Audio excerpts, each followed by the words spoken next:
No one on this trip wants to ride with you." The driver stood outside the coach door, took a slow drag from his cigarette, then added coldly, "Wait for the next trip." Annie tightened her grip on the handle of her small blue suitcase. For a moment, she thought she must have misheard him. Rainwater ran from her hair down both sides of her face, mixing with the sweat on her neck from rushing across the station parking lot. She pulled the edge of her hoodie into her hand and wiped her cheek, then looked up at the driver. Her face was confused, but her voice still tried to remain polite. "Sir, why?" she asked. "I bought a ticket. The coach is about to leave. Why are you telling me to wait for the next trip?" Frank Dillard did not answer right away. He lowered his cigarette, wiped his nose with the back of his hand, then looked Annie up and down as if she were something that had just been dragged in from the curb. His eyes moved from her damp hoodie to her old worn sneakers, then stopped on the blue suitcase with a yellow ribbon tied around the handle. "You really think I'm going to let you step onto this coach looking like that?" he said. Annie blinked. "Looking like what, sir?" Frank let out a small laugh. "Soaked, sloppy, looking like you just crawled out of a pile of trash on the street," he said, his voice full of contempt. "And you think you get to sit on this coach?" He flicked ash onto the sidewalk, then pointed his cigarette toward the open coach door. "Wait for the next trip. Someone on this coach doesn't want to sit near you." Those words struck Annie hard. She looked down at herself. Yes, her hoodie was soaked. The sleeves clung to her wrists. The front had turned dark where the rain had seeped through. Her jeans were faded from years of washing. Her sneakers had mud along the edges from a large puddle she had stepped in outside the station. But she was not filthy. She was not trash. "I just got caught in the rain," Annie said, her voice smaller now. "My ride dropped me off near the wrong entrance. I had to run across the parking lot." Frank raised an eyebrow, as if she had given him an excuse he was tired of hearing. "That's not my problem. I'm not asking you for anything extra. I just need to get to Mill Creek. My grandmother is sick. My mother is there with her. Everybody has a sick grandmother when they need sympathy." Annie's hand tightened around the suitcase handle again. The yellow ribbon brushed lightly against her fingers. Her grandmother had tied it there years ago, saying, "A little color will help you recognize what belongs to you." Annie had never taken it off since. Inside the coach, someone muttered, "Driver, don't let her sit near me." Another passenger, a silver-haired woman in a beige wool coat, slowly lifted a tissue to her nose. The motion was small, almost polite, but Annie still saw it. Frank saw it too. The corner of his mouth curved upward. "You hear that?" he said. "People paid good money for this trip. They don't want to spend the whole ride sitting next to the smell of wet clothes and whatever else." "I don't smell like anything," Annie said. Frank leaned closer. "You sure about that?" Annie's cheeks burned. She wanted to say so many things. She wanted to tell him she had showered that morning, that she had packed carefully, that she had left home early because she hated being late, that she had run through the rain not because she was careless, but because she truly needed to catch this coach. But she should not have had to explain any of that. A valid ticket should have been enough. She raised her phone again. "Please scan the code. Seat 12A. My name is on the list." Frank did not even look at the screen. "I told you to wait for the next trip. But this is the trip I paid for, and I'm the one driving it." A man sitting 2 rows back leaned into the aisle and wrinkled his nose. "Driver, if she gets on, I'm getting off. I didn't pay to sit on a coach that smells like wet garbage." A woman near the front reached into her purse and whispered loudly to the person beside her, "Do you have a mask? I'm serious. I can't sit all the way to Mill Creek breathing that in." Someone gave a quiet laugh. Then another voice came from the middle of the coach, rough and impatient. "Hey, driver, what if you let her on and she stinks up the whole coach? Get her off. We have places to be." Frank turned slightly, as if enjoying their approval. The more they complained, the more firmly he seemed to stand, more confident in his cruelty. Annie looked through the open coach door, from one face to another. No one held her gaze for long. Some looked annoyed, some looked ashamed, some looked relieved, because the cruel words were coming from Frank's mouth and not theirs. Annie's throat tightened. She pulled her phone close to her chest and gripped the suitcase handle with both hands, as if the small blue suitcase were the only thing keeping her steady. "I'm only wet because of the rain," she said. This time, her voice broke. "Please, I didn't do anything wrong. I just need to see my grandmother and my mother. If I miss this trip, I'll be late." A tear rolled down her cheek, mixing with the rain already on her skin. Annie quickly wiped it away with her sleeve. She was ashamed that Frank had made her cry in front of strangers. "Please," she said again. "I'll sit by myself. I just need to get there tonight." Frank dropped his cigarette to the ground and crushed it under his shoe. "You're bothering people." Then he pushed her suitcase with the toe of his boot. The shove was not hard, but it was cold enough. The small blue suitcase slid across the wet sidewalk and tipped over near the curb. The yellow ribbon drooped down and touched the dirty ground. Annie stood frozen, staring at it. Her lips trembled, and this time she could not stop them. She bent down to pick up the suitcase, but her fingers paused just above the handle. Seeing the yellow ribbon lying against the wet, dirty sidewalk suddenly made Annie feel as if she were 6 years old again. Small, helpless. A hand reached down before Annie could touch the suitcase. It was not Frank's hand, nor was it the hand of any passenger on the coach. A man in an old, worn brown coat stepped out of the line behind her. He bent down slowly, picked up the small blue suitcase, and gently brushed the dirty rainwater from its side with his palm. Then he adjusted the yellow ribbon on the handle, carefully, gently, as if that small ribbon deserved respect too. Annie looked up through her rain-soaked lashes. The man's cap was pulled low, hiding most of his face, but Annie knew those hands. The hands that had tied her shoes when she was little. The hands that had carried her over puddles after every rainstorm. The hands that had rested on her shoulder whenever she thought she no longer had the strength to keep going. "Dad," she whispered. Richard Hale did not answer right away. He looked at the suitcase for another second, then set it down beside Annie's feet. When he finally looked up at Frank Dillard, his face was frighteningly calm. Frank frowned. "Sir, step back. I'm handling this." "No," Richard said. "You're not handling anything." Frank shot him an irritated look, as if someone had interrupted a performance he had been enjoying. "This is a private coach route. Only ticketed passengers are allowed to board." Richard reached into his coat pocket and took out his phone. "Then you should have scanned her ticket." Frank's cigarette lay crushed on the ground near the curb. He glanced at Annie, then back at Richard. "She can wait for another trip. I have passengers complaining." "You have passengers behaving cruelly," Richard said, "and you chose to stand with them." The woman in the beige wool coat slowly lowered the tissue from her nose. The man sitting 2 rows back shifted in his seat. This time, no one on the coach said another word. Frank puffed out his chest. "Listen, I don't know who you think you are, but I'm the driver of this coach." Richard lifted his head fully.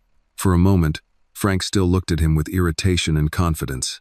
Then his eyes narrowed, trying to make out the face beneath the brim of the cap. A second later, the color began to drain from his face. "Mr. Hale?" Frank said, his voice almost no more than a breath. A faint ripple of murmurs moved through the front rows. Richard did not look at the passengers. "Scan her ticket." Frank's mouth opened, then closed again. "Sir, I didn't realize." "Does she have a ticket?" Richard asked. Frank swallowed. "No, I didn't know she was with you." Richard's eyes turned cold. "That is not the defense you think it is." Annie wiped her face again with her sleeve, but the tears kept coming. She did not know whether she was crying from humiliation, relief, or because, for the first time that evening, someone had stepped between her and the cruelty. If this moment touched your heart, please like this video. Tell us in the comments where you are watching from, because we love hearing from you. And subscribe to the channel for more stories about courage, dignity, and standing up for what is right. Frank stepped down from the coach entrance and lowered his voice. "Mr. Hale, please understand. This was just a misunderstanding. I was only trying to make the ride comfortable for everyone." Richard looked at him for a long time. "You kicked her suitcase." Frank glanced down at the blue suitcase, as if he were truly seeing it for the first time. "I only moved it out of the way." "You kicked a young woman's luggage with your shoe," Richard said, each word clear, "because she asked you to respect the ticket she paid for." Inside the coach, the man who had complained earlier cleared his throat. "Maybe we all got a little carried away." Richard turned just enough for his voice to reach the aisle. "No, you were comfortable watching someone else be mistreated." The man immediately lowered his head. Frank hurried to speak again. "Sir, I can let her on now. There's no problem anymore." "No problem anymore?" Richard asked. His voice remained low, but every word seemed to press down on the air. "You humiliated her in front of an entire coach. You called her filthy. You allowed passengers to talk about her as if she were garbage. Then you kicked her suitcase and tried to remove her from a trip she had a valid ticket for." Frank's voice grew smaller. "Mr. Hale, I've driven this route for 9 years. And today is the last day you drive this coach. The boarding area seemed to go silent after that sentence. Frank stared at him. Sir? Richard had already dialed his phone. You will step away from the coach door. You will hand over your trip sheet. Another driver will be sent to take this coach to Mill Creek. You will be paid for the hours you worked today. After that, you will clean out your locker. Frank's face turned red, but this time, it was not from arrogance. It was from fear. You can't just... I can, Richard interrupted, and more importantly, company policy allows it. He looked Frank directly in the eye, refusing to board a passenger with a valid ticket without a legitimate reason. Insulting a passenger, mishandling luggage, smoking at the boarding door, and encouraging harassment from other passengers. That is more than enough. Annie bent down and took hold of the suitcase handle. Richard's hand moved slightly, as if he wanted to help her. Then he stopped. He let her pick it up herself. Frank turned to Annie, desperation on his face. Miss, I didn't mean it like that. Annie's voice was small, but clear. You really did mean it until you found out who my father was. No one answered her. Richard lifted the phone to his ear. His voice was calm and brief. This is Richard Hale. I'm at the Atlanta station, gate C4. I need a replacement driver for the Mill Creek coach immediately. Frank Dillard is now suspended. Frank stepped away from the coach door. Annie stood beside her father, one hand gripping the blue suitcase, the other still holding her phone with the ticket open on the screen. Rain continued falling behind her, but for the first time since she had arrived at the station, Annie no longer felt like she was standing alone. Frank stood beside the coach with his hands hanging at his sides, no longer blocking the door, no longer smiling. A few minutes earlier, he had looked like the owner of that small patch of pavement. Now he looked like a man waiting for someone to tell him where to put his shame. Richard stayed on the phone, his voice low enough that Annie could hear only pieces of it. Gate C4. Yes, immediately. No, not tomorrow morning. Now. He paused, listening, then said, have dispatch. Send Calvin Ross, if he's available. If not, send the nearest qualified driver with a clean record. Frank's head snapped up at the words clean record, but he said nothing. Annie stood near the curb with her suitcase close to her legs. She wanted to stop shaking. She told herself to breathe like her mother had taught her. Slow in, slow out, count to 4. Don't let people who hurt you decide what your body does next. It worked for a few seconds. Then she heard someone inside the coach whisper, "This is going to make us late," and the shaking came back. Richard ended the call and looked at the passengers through the open door. The trip will continue with another driver. The delay will be handled by the company. A man in a navy polo leaned into the aisle. He was the same man who had said he would get off if Annie got on. Mr. Hale, with respect, some of us have connections, appointments, family waiting. Richard turned to him. So does she. The man's mouth tightened. I didn't mean... You did, Richard said. You just didn't expect to say it in front of someone who could answer back. No one moved. The air smelled of wet pavement, diesel, stale coffee from the terminal kiosk, and the last trace of Frank's cigarette. Annie wanted to disappear into any of those ordinary smells. She wanted to be a girl heading home, not the center of a lesson everyone was being forced to learn because they had failed to learn it quietly. An older woman stepped down from the coach. She was not the one with the tissue. This woman had short gray hair, wire-rimmed glasses, and a canvas tote with a church logo on the side. She held the railing carefully as she came down, then stood a few feet from Annie. "My name is Margaret Ellis," she said. Annie looked at her but did not answer. Margaret's eyes moved to the suitcase, then to Annie's wet sleeves. "I heard what he said to you." Frank looked away. Margaret took a breath. "I should have said something." The words were simple. They did not fix anything, but they did not try to pretend they could. Annie appreciated that more than she expected. "Why didn't you?" Annie asked. Margaret's face changed. Not defensively, sadly. Because it was easier not to. That answer sat on the pavement between them. It was plain and ugly and honest. Annie looked toward the coach. Several passengers were listening now. The woman with the tissue had turned her face toward the window, but her shoulders were stiff.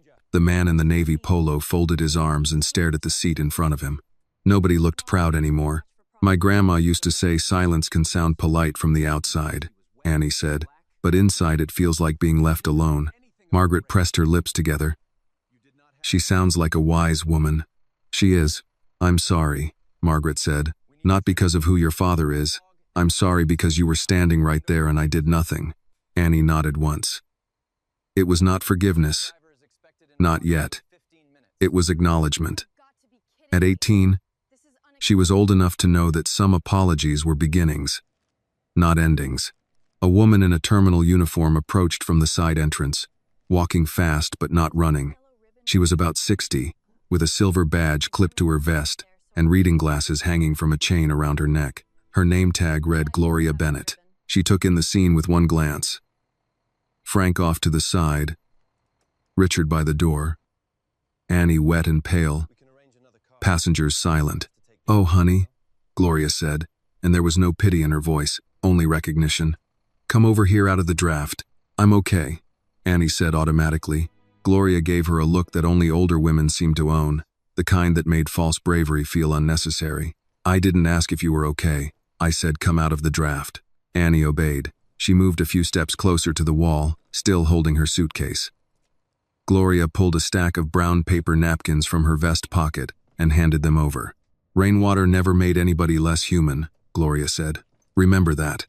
Annie's eyes filled again, but this time the tears did not feel like Frank had forced them out of her. They felt like something in her chest had been held too tightly and was finally allowed to loosen. "Thank you, ma'am," she said. Gloria nodded. "That's better.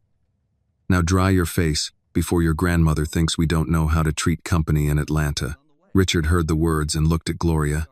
"Ma'am, thank you for helping my daughter." Gloria studied him for half a second. She clearly knew the name Hale now, but she did not bow to it. "Sir, I'd have helped her if she was nobody's daughter." Richard's expression softened. "That's exactly the point." Frank made a small sound behind them. "Mr. Hale, if I could just explain to operations before they make a final decision." Richard turned. "You explained yourself at the door." Frank's jaw worked. "I've had long days. People come through here trying all kinds of things. You get used to watching for problems. You looked at an 18-year-old girl with a valid ticket and decided she was a problem because she was wet, black, and alone." The words were not shouted. That made them harder to escape. Frank's face flushed. "I didn't say anything about race." "No," Richard said.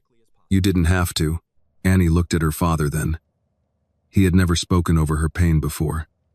He had always asked first, waited first, let her decide first. But this time, she was glad he said it.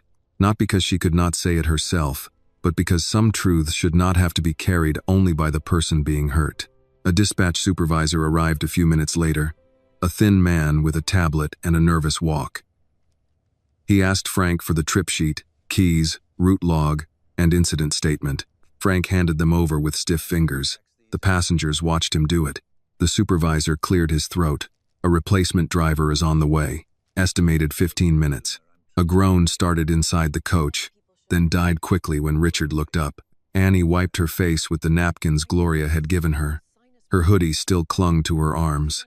Her shoes were still damp. The yellow ribbon on her suitcase was dirty now, but she tied it back around the handle with careful fingers. Margaret noticed. "That ribbon means something, doesn't it?" Annie kept her eyes on the knot. "My grandma tied it there so I could always find my bag." Margaret nodded.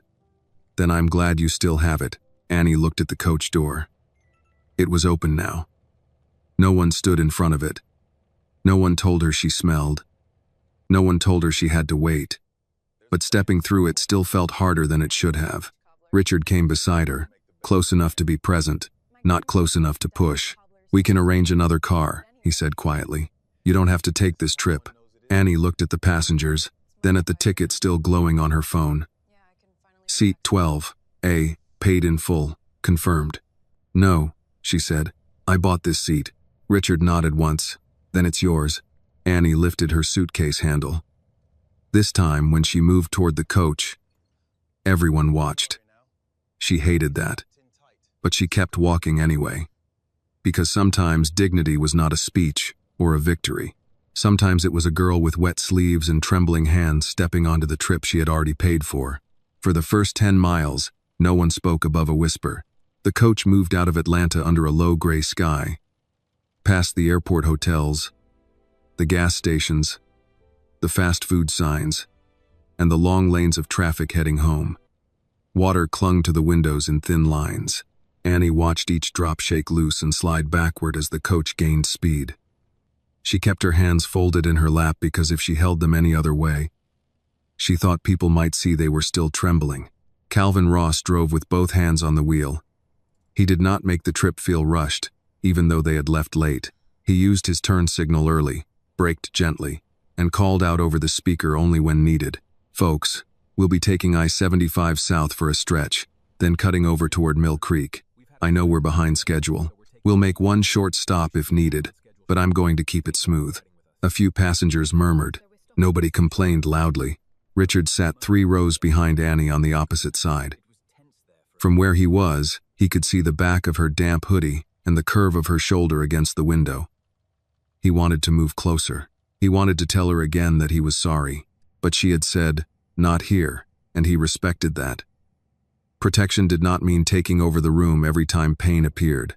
His phone buzzed in his hand. The message came from Martin Price, the Regional Operations Director. "Mr. Hale, Frank Dillard has been removed from active duty pending review. Written incident report requested. Replacement driver confirmed. Please advise on next steps." Richard stared at the words. Pending review. Written incident. Replacement driver. Clean phrases. Corporate phrases. Phrases that made ugly things sound manageable. He typed back. "Pull every complaint involving Dillard for the last 5 years. Passenger treatment. Denied boarding. Appearance. Comments. Race. Disability. Age. Income. Anything. Do not summarize. Send originals." A reply came less than a minute later. "Understood." Richard added one more line. "Also pull complaints system-wide for the past 2 years involving drivers refusing ticketed passengers. I want names, routes, outcomes, and who closed each case." This time the reply took longer. "Yes, sir." Richard locked the phone and looked out the window. The city thinned. Strip malls gave way to stretches of trees and low buildings set back from the road. He had invested in this coach company because he believed public travel still mattered. Not everyone had a car. Not everyone could fly. Some people visited sick parents, went to job interviews, came home from school, carried groceries in a duffel bag, or traveled because a funeral had called them across county lines. A coach seat was not luxury, but it was still a promise. You buy the ticket, we carry you safely and decently to where you need to go. Today that promise had failed at the door. Annie reached into her backpack and pulled out a paper napkin Gloria had given her. She dabbed at the sleeve of her hoodie, then gave up. The fabric was drying slowly, leaving her chilled. She wished she had changed before leaving home. She wished she had let her father send the car. Then she hated herself for wishing that, because the problem had never been the hoodie. Across the aisle, the older man with the veteran's cap leaned over slightly. "Miss Annie?" She turned. He held out a small, unopened packet of tissues. "My wife packs these in every bag I own. Says I never know when I'll need them." I guess she was right. Annie hesitated, then took them. "Thank you. My name's Walter." "Thank you, Mr. Walter." He smiled faintly. "Just Walter is fine. Mr. Walter makes me sound like I'm fixing a screen door." Despite herself, Annie gave a small breath that almost became a laugh. Walter seemed relieved by it. "I meant what I said back there. I should have spoken sooner." Annie looked down at the tissue packet. "A lot of people should have." "Yes, ma'am." The ma'am surprised her. She was 18, barely used to being called an adult by anyone. But Walter said it without teasing. It was respect, plain and late, but real. A few rows ahead, Ruth, the woman in the beige cardigan, shifted in her seat. She had been quiet since the coach pulled away. Now she turned halfway around, not enough to face Annie directly, but enough to send her voice back. "I didn't mean anything personal earlier." Annie did not answer. Ruth continued. "I'm sensitive to smells, that's all. People make assumptions, but I have sinus issues." Margaret, seated across from her, closed the paperback she had been pretending to read. "Ruth." "What?" "I'm explaining." "You're excusing." Ruth flushed. "I don't need a lecture." "No," Margaret said. "You needed courage 15 minutes ago. A lecture would be getting off easy." The coach went still again, but differently this time. It was not the silence of people enjoying someone else's humiliation. It was the silence of people hearing one of their own say what the rest had avoided. Annie looked out the window. She did not want to become the judge of every apology. She did not have the energy to sort good regret from bad embarrassment. Her grandmother was sick. Her mother was waiting. Her clothes were damp. Her chest hurt. That was enough for one afternoon. Richard's phone buzzed again. A short message from Martin. Preliminary review shows 3 prior complaints involving Dillard. 2 verbal discourtesy. 1 alleged refusal to board. All closed as customer misunderstanding. Richard's hand tightened around the phone. Customer misunderstanding. He typed, "Preserve all records. No deletions. No edits. I want the full file by morning." Then he looked toward Annie. The coach hit a rough patch of road, and her suitcase shifted in the overhead bin with a soft bump. Annie glanced up immediately, worried.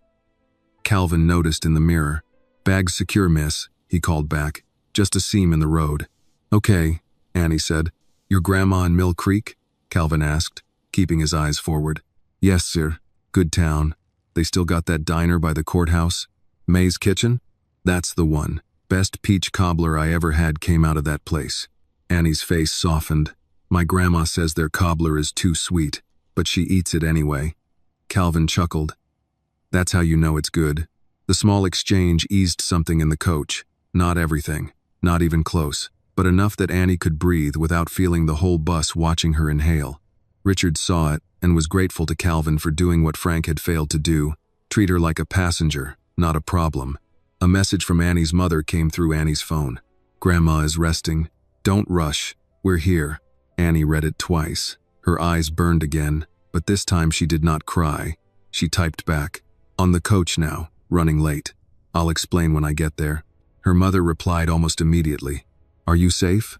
Annie looked toward the front, where Calvin drove steadily, then back at the reflection of her father in the darkening window behind her. "Yes, Dad is here."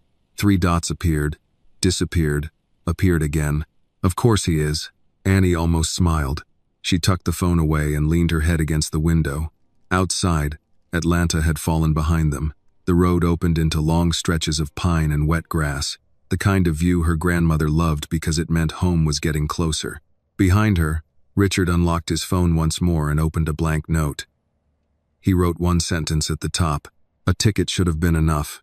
Then he began listing every question he wanted answered by morning, not because Annie was his daughter, because she had been a passenger, and because somewhere in a file marked misunderstanding, there might be another girl who had not had a Richard Hale standing 3 rows behind her. For the first few miles, the coach was so quiet Annie could hear the tires hiss against the wet road.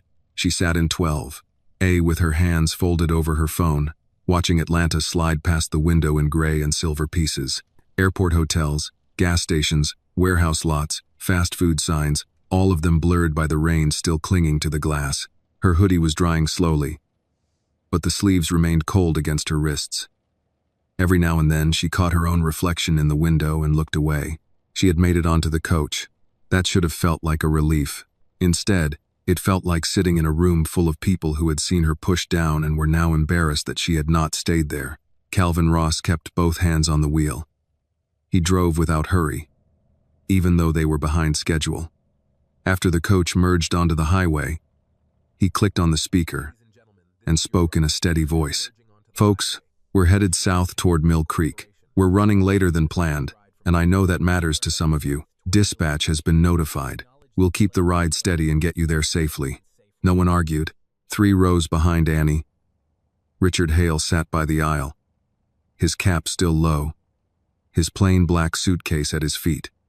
He could see the back of Annie's seat and a small part of her shoulder near the window.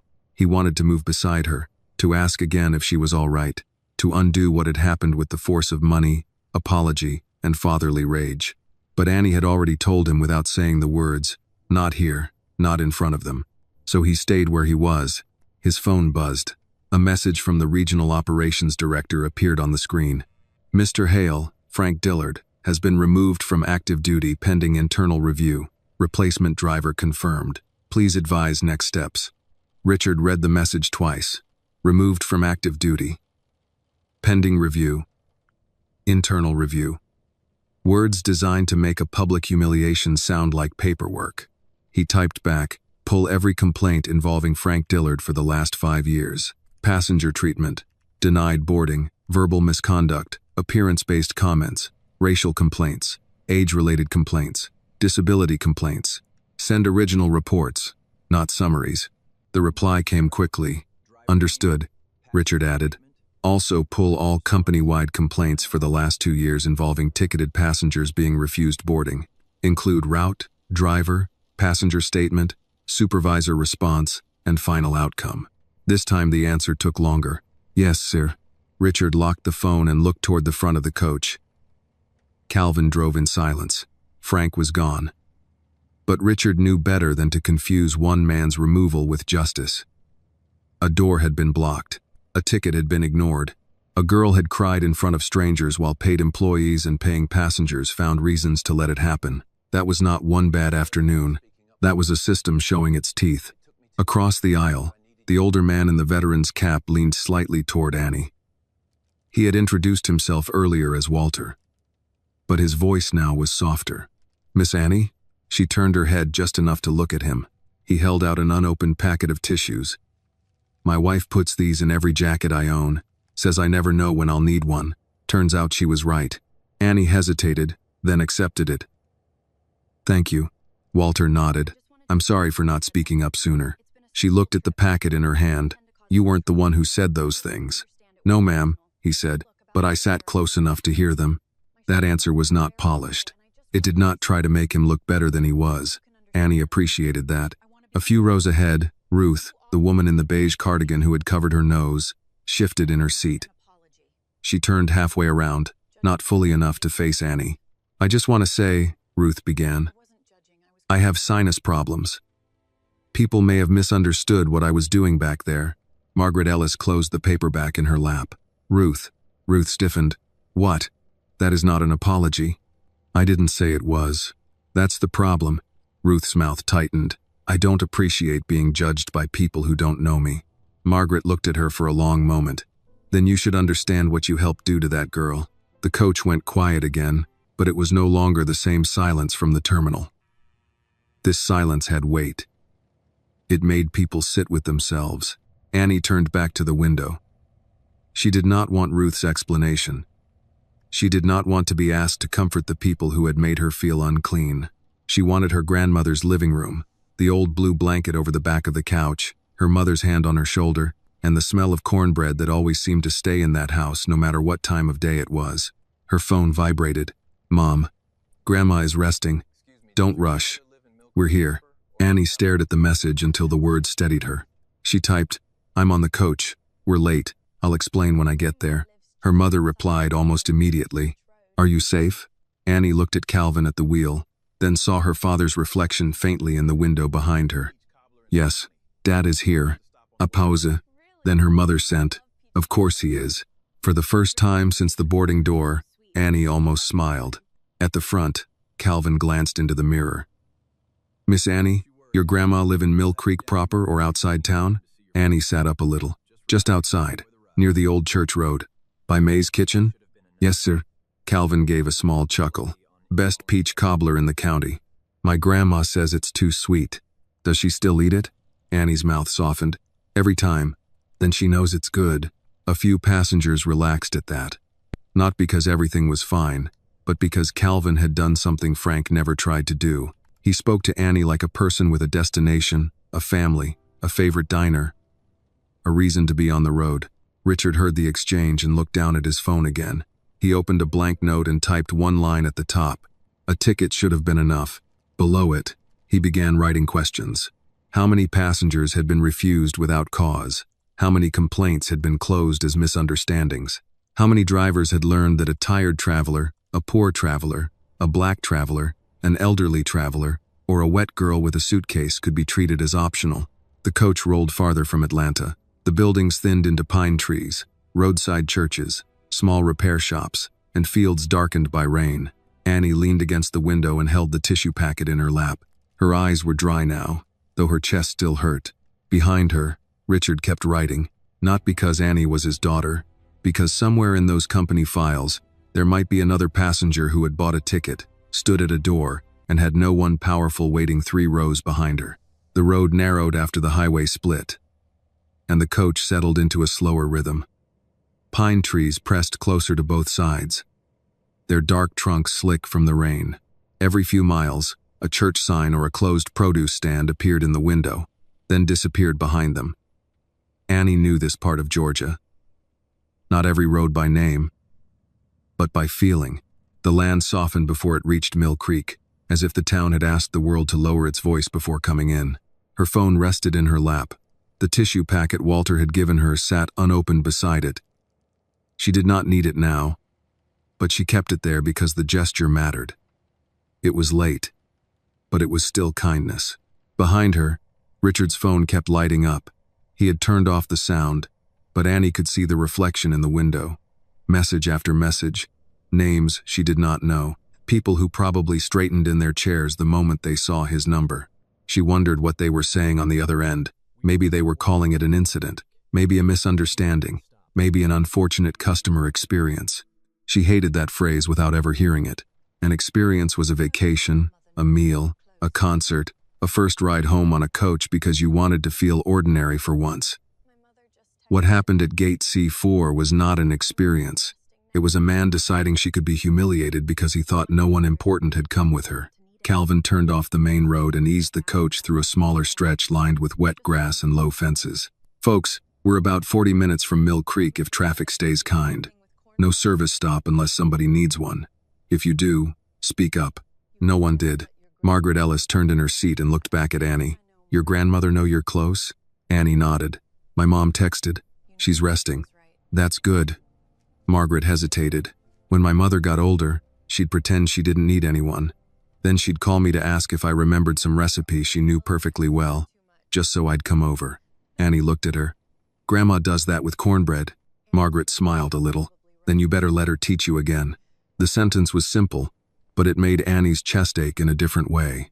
She thought of her grandmother's hands, the way they pressed dough without measuring much of anything, the way she said, "You'll know when it feels right," as if flour and water obeyed the same rules as people. She says I stir too much, Annie said. Then she's probably right. Annie gave a small, tired smile. Across the aisle, Walter leaned back and closed his eyes. Ruth sat stiffly in the front row, facing forward with both hands on her purse. She had not said another word. Annie was glad. Some people apologized because they were sorry. Some because the room had turned against them. Annie did not have the strength to tell the difference right now. Richard rose from his seat and walked forward carefully, one hand brushing the seatbacks for balance. He stopped beside Annie but did not sit. Can I? He asked, nodding toward the empty seat beside her. Annie looked at him for a moment, then moved her phone and the tissue packet from the seat. Okay.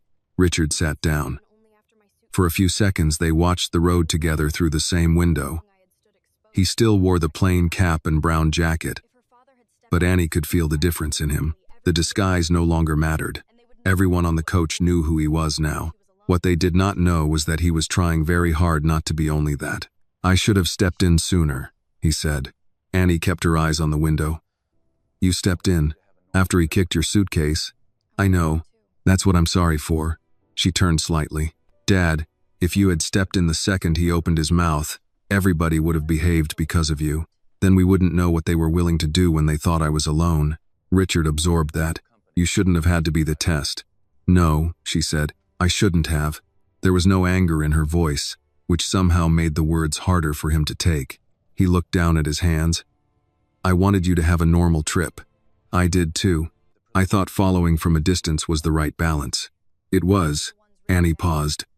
Until it wasn't. Richard nodded. Outside, a small white house passed with a porch swing moving slightly in the damp wind. I'm going to review the company. Not just Frank, all of it. I heard. I don't want this buried in a file. It already happened before, didn't it? Richard looked at her. Annie did not need him to answer. You asked for 5 years of complaints. You wouldn't ask that if you thought he was the first. Richard exhaled slowly.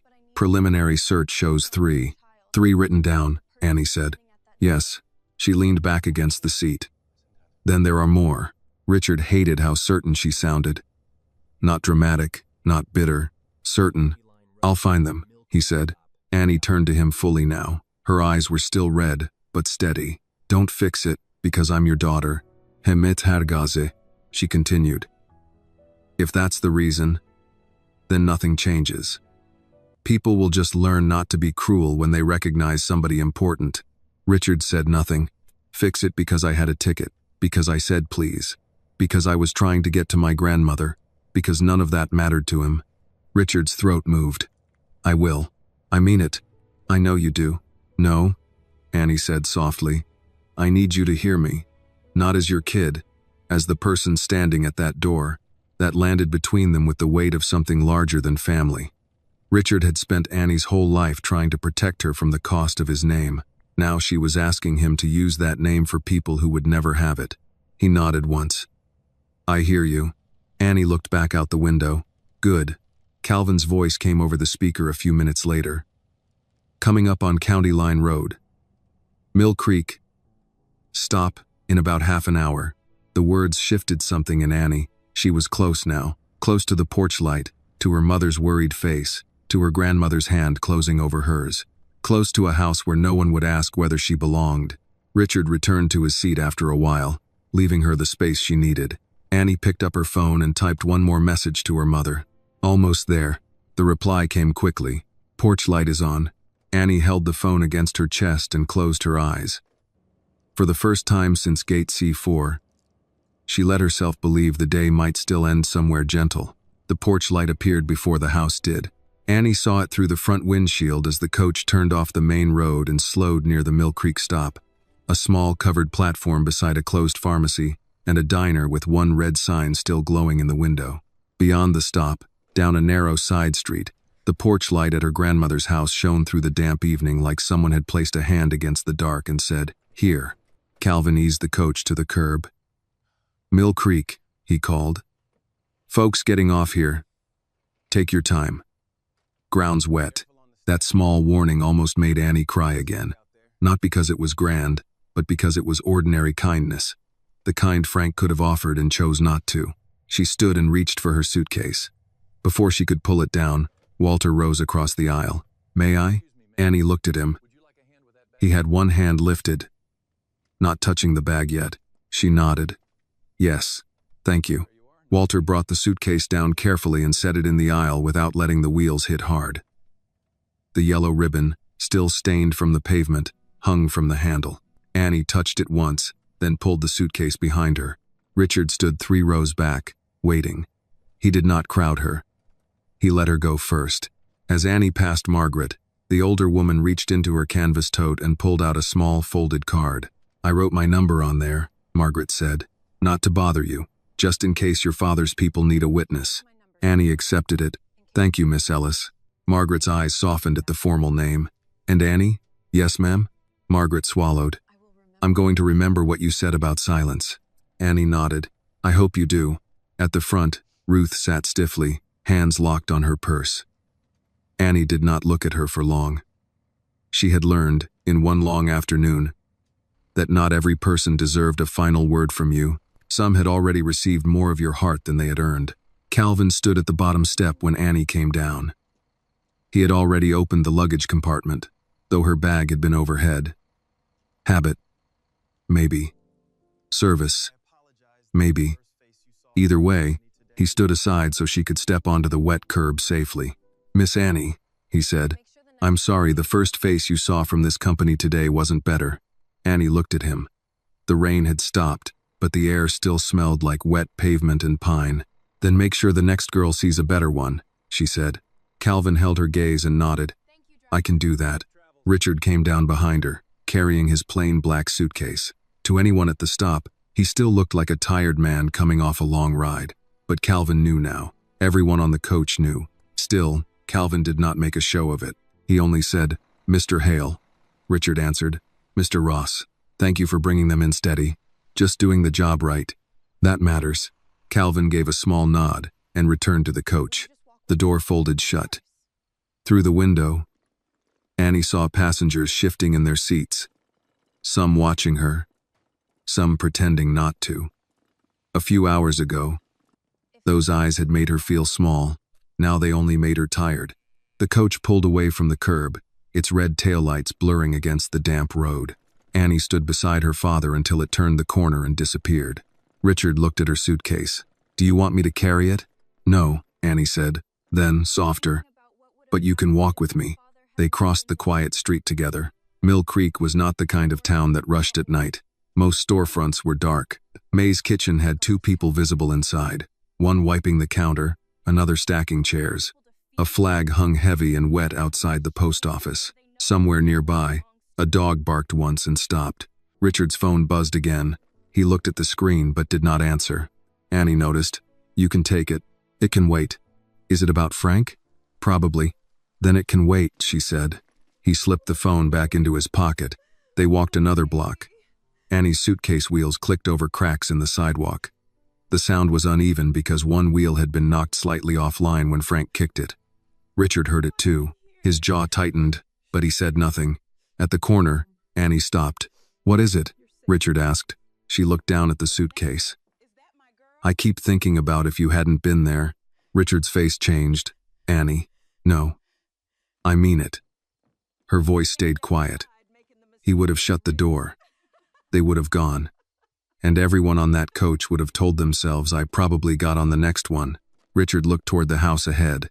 The porch light glowed between 2 oak trees. "I know," he said. "They wouldn't have thought about me after 10 minutes. Some might have. Not enough." Richard did not argue. Annie wiped her palm over the suitcase handle.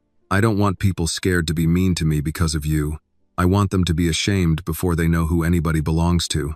The words hurt him because they were exactly right. "I'll do what I can," he said. She looked at him. "Do more than that." Richard nodded. "I will." The front door opened before they reached the porch. Annie's mother stepped out, wearing jeans, a soft blue sweater, and the worried expression of someone who had been checking the street every 2 minutes. She did not call out right away. She took one look at Annie's damp clothes, red eyes, and the suitcase dragging behind her, and her face tightened. "Oh, baby," she said. That was all it took. Annie let go of the suitcase and walked into her mother's arms. She had held herself together at the coach door, through the passenger's stares, through Frank's words, through the ride, through every careful answer and every small apology. But on that porch, with her mother's hand pressing the back of her head and the porch light warm above them, Annie finally stopped trying to look brave. "I'm here," she whispered. Her mother held her tighter. "I know. I've got you." Richard stood at the bottom of the steps with the 2 suitcases, one blue, one black. For a moment, he stayed there and let the scene belong to them. From inside the house, a tired voice called, "Is that my girl?" Annie pulled back, wiped her face, and tried to smile. "Yes, Grandma." "Well, don't stand outside making the mosquitoes rich," her grandmother called. "Bring yourself in here." Annie laughed through the last of her tears. Richard carried the suitcases up the steps. The blue one clicked once against the porch board, and Annie looked down at the yellow ribbon. It was dirty, but still tied. Her mother opened the door wider. Warm air came from inside, carrying the smell of chicken soup, old wood, and cornbread. Annie stepped over the threshold. For the first time all day, no one questioned whether she belonged. Inside the house, the evening felt smaller and kinder. Annie stood just past the doorway while her mother took the blue suitcase from Richard and set it beside the hall table. The yellow ribbon hung crooked from the handle, its lower edge still marked from the pavement. Her mother noticed it, then noticed Annie noticing it, and said nothing. She had the good sense not to ask a question in the first minute home, when the answer was already sitting in her daughter's face. "Come here where I can see you," her grandmother called from the living room. Annie slipped off her damp sneakers by the door and walked in her socks toward the sound of that voice. The living room looked the same as it always did, which nearly undid her. The crocheted blanket over the back of the couch, the old family photographs on the wall, the lamp with the shade that leaned slightly to one side no matter how many times someone straightened it. Her grandmother sat in the recliner near the window, wrapped in a pale quilt, thinner than Annie remembered from spring but still sharp-eyed. "Well," Grandma said, looking her up and down, "you look like the road tried to chew you up and got tired." Annie gave a small laugh and crossed the room. "Hi, Grandma." "Don't hi Grandma me from way over there." Annie bent down, and her grandmother pulled her into an embrace with more strength than a sick woman was supposed to have. She smelled like peppermint, lotion, and the chicken soup warming in the kitchen. Annie closed her eyes against her shoulder. No one at the terminal had taken anything from her that this room did not begin giving back. Grandma held her a moment longer, then patted her arm. "Sit. Your hands are cold." "I'm okay." That wasn't a question. Annie sat on the edge of the couch. Her mother disappeared down the hall and came back with a dry sweatshirt and a towel. "Change after you eat, or before?" "Before," Annie said. Her grandmother narrowed her eyes. Something happened. Annie looked at Richard, who stood near the living room entrance with his cap in his hands now. Without it, he looked less like a tired traveler and more like the man Annie knew. Controlled, worried, carrying anger carefully because he did not want it spilling onto the wrong people. Her mother followed Annie's glance. "I knew something happened when you texted that your dad was there." Richard rubbed the brim of the cap between his fingers. "I followed her." Grandma looked at him. "Of course you did." Annie's mother sighed, but not with surprise. "Richard, I know," he said. "She wanted to go alone. I let her. Mostly." Annie leaned back against the couch. He stayed back until he didn't. Grandma watched Annie, not Richard, tell it plain, so Annie told it plain. Not all at once, and not with big words. She told them about the coach door, Frank's cigarette, the way he looked at her clothes, before he looked at her ticket. She repeated only part of what he said, enough for the room to understand and not enough to make herself hear every word again. She told them about the passengers, the tissue, the man threatening not to ride if she got on, the suitcase rolling across the pavement. When she got to the yellow ribbon hitting the ground, her voice thinned. Her mother sat beside her and took her hand. Grandma's face did not change much, but her fingers tightened around the edge of the quilt. And then, Dad stepped in. Richard looked down. Grandma turned to him. "Good. I should have stepped in sooner. You stepped in when she needed you," Grandma said. "Now the question is what you do after." "I've already started," Richard said. "Driver removed. Replacement sent. Records pulled. I'm meeting with the company in the morning." Grandma gave a small nod. "At my kitchen table, from the sound of it, if that's all right. This house has heard worse things than business before breakfast." Annie's mother looked at him. "Removed means what?" "Off active duty tonight. Formal termination will go through HR by morning if the file supports it. And from what I've already seen, it will." Annie's mother's voice sharpened. "If the file supports it?" He kicked her suitcase. "I know," Richard said. "And I want it done in a way that holds. Not a headline, not a temper. A record." Grandma looked at Annie. "What do you want, baby?" Annie stared at her hands. The question felt heavier than she expected. At the terminal, everyone had decided for her. Frank decided she did not belong. The passengers decided she was a problem. Her father decided Frank was done. All of those decisions had reasons. Some were cruel, one was protective, but they had still moved around her like she was furniture in the room. "I don't want to be on the news," she said. Richard looked up. "You won't be. I mean it. I don't want people calling me brave online because a man was cruel to me. I don't want my face next to his. I don't want college friends asking if that was me." Her mother squeezed her hand. "Okay," Annie swallowed.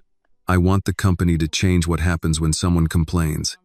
I want drivers trained. I want people to stop calling everything a misunderstanding just because the person hurt didn't have power. And I want Frank gone from that route." Richard nodded slowly. "That's fair." Grandma leaned back in the recliner. "That's more than fair." Annie looked toward the hallway where her suitcase stood. "And I want the wheel fixed." For a second, nobody spoke. Then her grandmother laughed. A short, dry laugh that made Annie smile despite everything. "Now that," Grandma said, "is the first thing tonight that sounds like an 18-year-old girl." Her mother stood. "I'll get you dry clothes, soup after." Annie rose, but her grandmother caught her wrist gently. "Listen to me." Annie stopped. "People like that driver want you to spend the rest of the day proving you're not what they called you.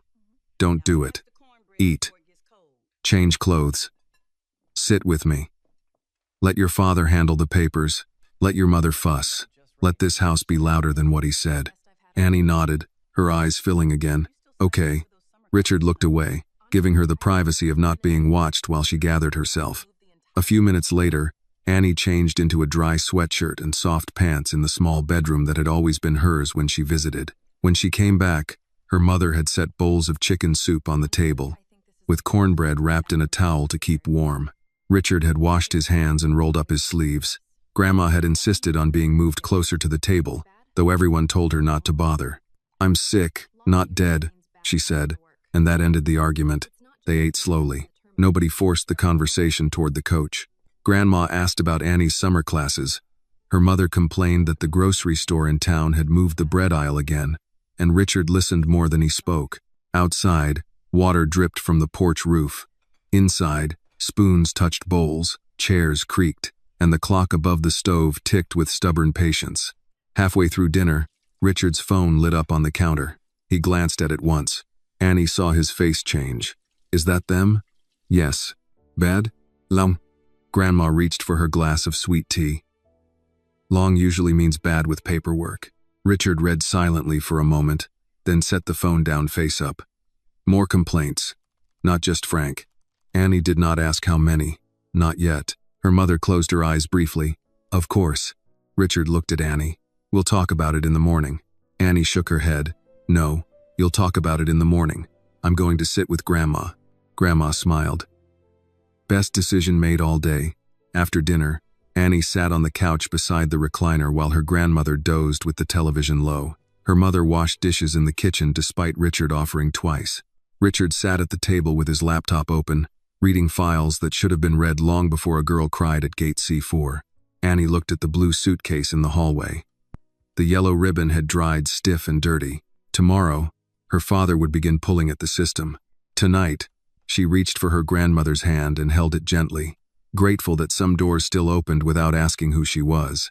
By 7 the next morning, the kitchen had become Richard Hale's office. He sat at the small round table with his laptop open, a mug of black coffee gone cold beside his right hand, and a legal pad covered in notes. The house was still quiet. Annie's mother moved softly in the hallway, checking on Grandma. Outside the kitchen window, the yard was wet and green, and a mockingbird kept landing on the fence as if it had business there. Richard had not slept much. He had read the first batch of files after everyone went to bed. Then he read them again before sunrise, slower the second time, because anger made a man miss details, and details were where companies hid their sins. The reports were not dramatic at first glance. That was part of the problem. They were small, careful, polished by supervisors, until they became harmless. Passenger stated driver made comment regarding clothing. Passenger alleged she was asked to wait for later departure despite valid ticket. Passenger complaint closed. No policy violation found. Customer misunderstanding. Richard stared at that phrase until the words seemed less like language and more like a locked door. Annie came into the kitchen wearing the same dry sweatshirt from the night before, her hair pulled back loosely, her face still tired but calmer. She stopped when she saw the laptop. "You're already working." Richard looked up. "I tried not to wake anyone." "You didn't." She walked to the counter and poured herself orange juice. "Grandma's awake. She's asking if you like grits." "I do. She says if you say instant, you have to leave." Richard almost smiled. "Then tell her I was raised better than that." Annie leaned against the counter and took a sip. For a moment, she seemed like any girl home for the summer, barefoot in a kitchen, sleepy and hungry. Then her eyes moved to the screen. "How many?" Richard did not pretend not to understand. "Enough. That's not a number. 7 that concern me. 3 involving Frank. 4 involving other drivers. And those are only the ones that made it into written reports." Annie set the glass down. "What happened?" Richard turned the laptop slightly but did not push it toward her. "You don't have to read them." I asked. He nodded. One woman said a driver told her she looked like she couldn't afford the fare and made her show ID twice after her ticket scanned. One elderly man was told he was slowing everyone down and should travel with family next time. A college student said she was asked to step aside because her backpack smelled like food, though no one checked. Another passenger claimed Frank told him, "People like you always cause delays." The supervisor closed it as tone disagreement. Annie's mouth tightened. Tone disagreement. Yes, that's what they call it when they don't want to call it cruelty. Richard wrote that down without thinking. Annie noticed. "Don't quote me in a board meeting. I won't use your name." "That's not what I said." He looked up at her. She was serious, and he understood. "I won't turn your words into decoration." She nodded once. Grandma's voice came from the hallway. If y'all are holding court in my kitchen, somebody better start the coffee fresh. Annie turned. I told you to stay sitting. Grandma appeared at the doorway wrapped in a robe, one hand on the wall. Annie's mother hovering behind her with the anxious restraint of a daughter trying not to fuss too much. And I told you I'm sick, not helpless. Richard stood immediately. Ma'am, please take my chair. Grandma looked him over. That chair yours? No, Mom. Then don't give away what belongs to my kitchen. But she came to the table anyway and sat with a tired breath. Annie's mother put a cushion behind her back. Richard remained standing. Grandma glanced at the laptop. That the trouble? Yes, ma'am. Trouble always looks smaller on a screen. It does. And men in offices like it that way. Richard closed the laptop halfway, not to hide it, but to give her his full attention. I have a call with the CEO at 9. Grandma nodded. What are you going to say? That we remove Frank permanently from passenger routes, review every complaint, rewrite the refusal to board policy, retrain drivers, and create an outside complaint line. Grandma stirred sugar into the coffee Annie set before her. That's what you're going to do. I asked what you're going to say. Richard was quiet. Annie watched him. Finally, Richard said, I'm going to say the company treated human dignity like a customer service preference. Grandma took a slow sip. Better. Annie's mother sat beside her. And what happens to the passengers who joined in? Richard exhaled. I can't discipline passengers the way I can discipline employees, but I can make sure drivers are trained to stop group harassment instead of using it as permission. Annie looked down. They made him worse. No, Grandma said. They gave him a choir. The song was already in him. Nobody spoke for a moment. The words stayed in the kitchen with the smell of coffee and grits beginning on the stove. Richard's phone buzzed. Martin Price again. CEO confirmed for 9 a.m. Legal and HR joining. Draft statement available if press inquiry arises. Richard typed back. No statement naming passenger. No press unless required. Focus internal corrective action. Annie saw enough of the message to relax slightly. Thank you. I meant what I said last night. I know. Grandma pointed her spoon at him. Don't protect her so hard you hide what happened. Richard looked from Grandma to Annie. Annie answered before he could. I don't want to be hidden. I just don't want to be displayed. Grandma smiled faintly. There's the difference. Richard sat back down slowly. Then that's how we'll handle it. At 8:12, Calvin Ross called. Richard put him on speaker after asking Annie with a glance. She nodded. Mr. Hale, Calvin said. I filed my statement. Dispatch asked me to keep it brief. I didn't. Good, Richard said. Calvin's voice carried the sound of a man parked somewhere with the engine off. I've known Frank a long time. Not close, but long enough. He's not the only one talks that way when nobody from management is around. Richard picked up his pen. Tell me, there's pressure to keep trips clean and comfortable, sure, but some drivers turn that into deciding who looks like trouble. Poor folks. Young black folks, people carrying all they own in a trash bag. Older passengers moving slow. They don't always refuse them straight out. Sometimes they shame them until they back away. Annie closed her eyes briefly. Richard wrote every word. Calvin continued, You want my opinion, sir? I do. Rules won't fix all of it. You need consequences. And you need folks like Gloria training them, not some video from corporate with smiling actors. From the table, Grandma said, That man has sense. Calvin paused. Is that Miss Annie's grandmother? Yes, sir, Annie said, leaning toward the phone. Ma'am, Calvin said, his voice warming, I hope you're feeling better. I will be once people stop making my grandbaby cry at bus stations. Yes, ma'am, that would help. Annie laughed softly, and the sound eased Richard more than any report could have. After the call ended, Richard looked at Annie. Gloria will be part of the training. She'll like that if you ask right. I'll ask right. Grandma leaned back, tired but alert. And Frank? HR meets with him this morning. Pay him what he earned, Grandma said. Then take away what he abused. Richard nodded. That's the plan. Annie turned toward the window. The mockingbird had returned to the fence. Beyond it, Mill Creek moved into morning slowly. A pickup passing, a neighbor raising a garage door, the diner sign flickering on down the road. Life going on, as it always did, even after a person's worst hour. Her phone buzzed with a message from Margaret Ellis. This is Margaret from the coach. I hope you reached your grandmother safely. I gave my statement to the company this morning. I should have spoken sooner. I will not forget that. Annie read it twice, then showed it to Richard. What do you want to say? He asked. Annie thought for a while. Then she typed, "Thank you for telling the truth. Next time, say it in the moment." She pressed send. Grandma watched her. That was fair. I'm trying to be. Fair doesn't mean soft, Grandma said. It means clean. Don't carry dirt that belongs to somebody else. Annie looked at the yellow ribbon drying on the suitcase by the hall table. It was still stained. Later, she would wash it by hand. She would not throw it away. At 9 o'clock, Richard opened the laptop fully. The video call connected. CEO, legal counsel, HR director, operations, Martin Price. Serious faces in separate boxes, all waiting for the man with the money to tell them how bad the morning would be. Richard did not raise his voice. This is not a misunderstanding, he said. A misunderstanding is when two people hear different things. Yesterday, everyone heard the same thing. The question is why your company taught them they could ignore it. Annie stood in the kitchen doorway, listening. For the first time since gate C4, the door was not closing. It was opening onto every file they had tried to keep shut.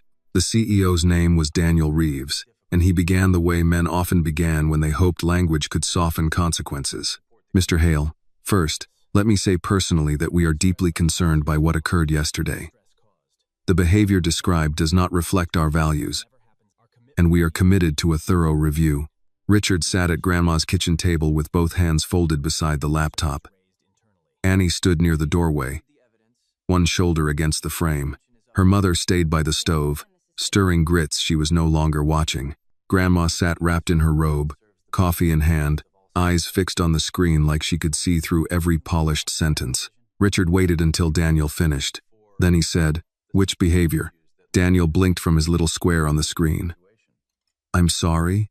You said the behavior described does not reflect your values. Which behavior are you referring to?" Daniel glanced down, likely at notes prepared by legal. The reported discourtesy toward a passenger at gate C4. Grandma made a small sound into her coffee cup. Richard leaned back. A driver told a ticketed 18-year-old girl she looked filthy, accused her of smelling, allowed other passengers to mock her, refused to scan her ticket, kicked her suitcase, and attempted to close the door on her. If you call that discourtesy again, this meeting will go badly. No one on the call spoke for several seconds. The HR director, a woman named Carla Benton, cleared her throat. "Mr. Hale, I agree the term is insufficient." "Good," Richard said. "Then use the right one." Carla looked directly into her camera. It was discriminatory conduct and passenger harassment. Richard nodded once. "Now we can begin." Annie watched the screen. She did not want to be in the meeting. Not exactly, but she did not want to be hidden from it either. There was a strange steadiness in hearing adults say the true words. Not misunderstanding. Not tone. Not discomfort. Discrimination. Harassment. Things that could be written down, investigated, stopped. Daniel shifted in his chair. "We've removed Mr. Dillard from active duty pending final review." "Pending?" Richard asked. Carla answered this time. "The termination meeting is scheduled for 10:30. Payroll has calculated his final wages through yesterday. We're documenting the reason as violation of passenger conduct policy, refusal to board procedure, and abusive treatment of a customer." Richard glanced toward Annie. Her face did not change. "Good," he said. "What about the prior complaints?" Martin Price, the regional director, looked tired. "We found 3 tied to Dillard. 2 were closed at the supervisor level. 1 was escalated, then downgraded after the driver disputed the wording." "Who downgraded it?" Martin hesitated. "I did." Richard let the silence do what anger would have done less cleanly. Martin swallowed. "At the time, I believed there wasn't enough documentation." "Did you call the passenger?" "No." "Did you review camera footage?" "Not available." "Did you interview other passengers?" "No." "Then what did you base the downgrade on?" Martin's eyes dropped. The driver's response. Grandma set her cup down a little harder than necessary. Richard's voice stayed even. "So, a passenger complained about mistreatment, and the person accused of mistreating him was allowed to define the record." Martin said, "Yes." Annie looked at the floor. She thought of Frank's face when he said, "You smell like trouble." If her father had not been there, Frank would have defined the record too. He would have said she was disruptive, dirty, maybe aggressive. He would have become the official voice of what happened to her while she became a footnote called misunderstanding. Daniel said, "That process will be corrected." "No," Richard said. "It will be replaced." Legal counsel, a man with silver glasses, leaned toward his camera.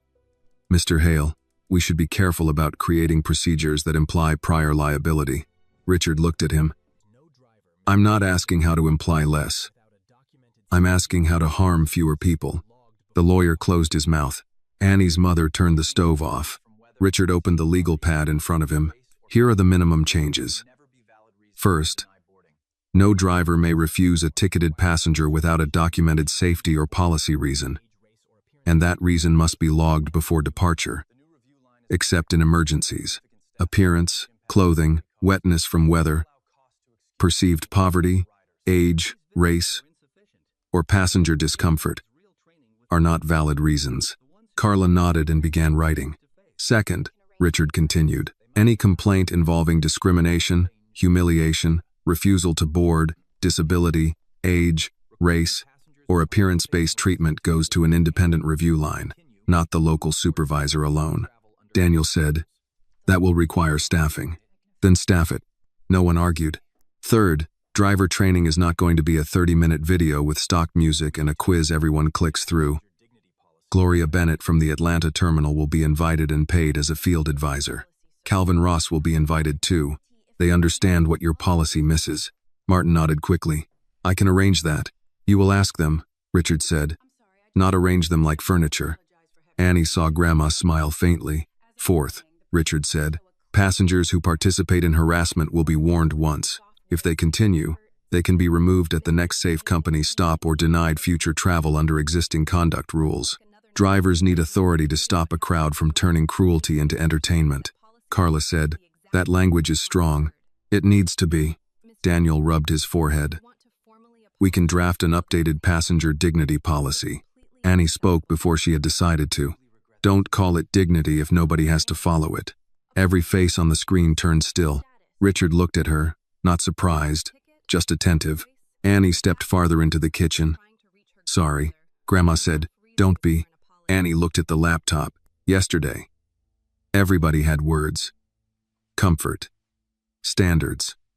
Misunderstanding. Decent people.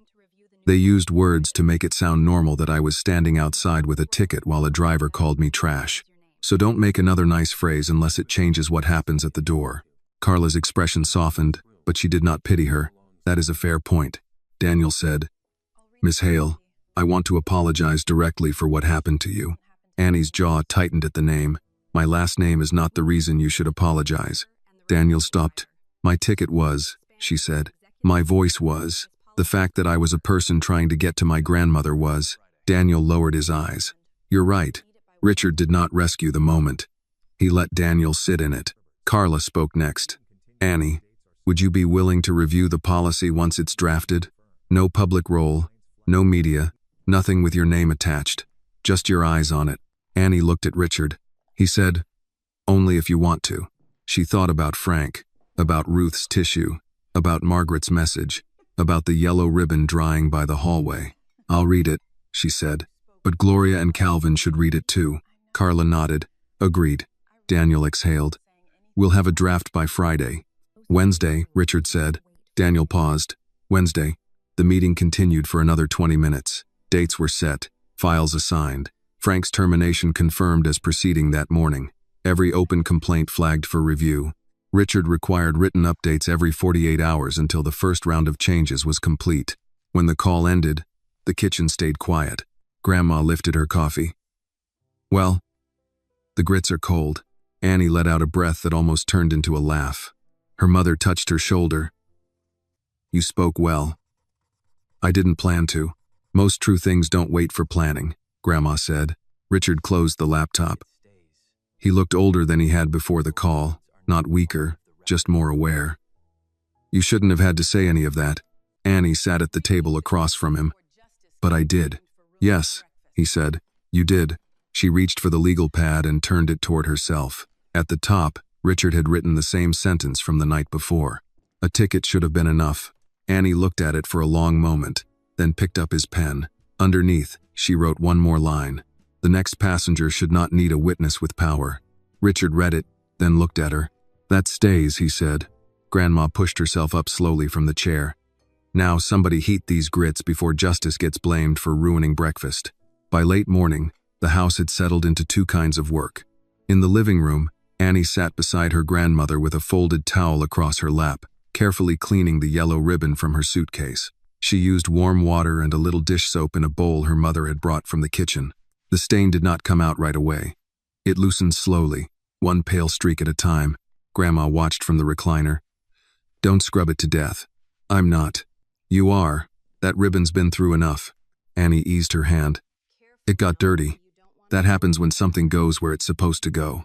Annie looked at the ribbon. It was on the ground. And now it's in your hands. Grandma closed her eyes for a moment, then opened them again. That's the difference.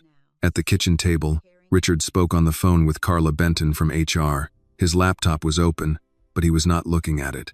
He had learned over the years that people told more truth when you stopped staring at documents and listened to the pauses. Carla's voice came through steady but tired. Frank Dillard has been terminated from passenger service effective today. Final wages will be processed. He refused to sign the statement acknowledging cause, but he accepted receipt of the paperwork. Did he deny what happened? Richard asked. He said he was protecting the comfort of the coach. Richard looked toward the living room, where Annie bent over the ribbon with careful fingers. Of course he did. He also said he didn't know Annie was connected to you. That keeps coming up.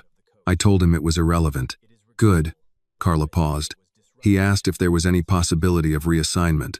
Maintenance, yard work, non-passenger duty. Richard did not answer immediately. Outside, a pickup passed slowly in front of the house. Somewhere down the street, a lawnmower started, stopped, then started again. What did you say? He asked. I told him not today. Not until the investigation is complete. Not until we review whether he has a pattern of similar conduct.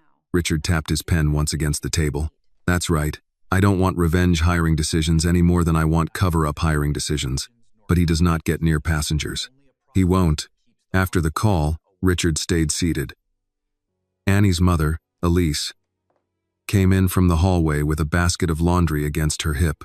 She had been quiet through most of the morning, but quiet in a mother's way, which meant she had been feeling everything and saying only the parts that would help.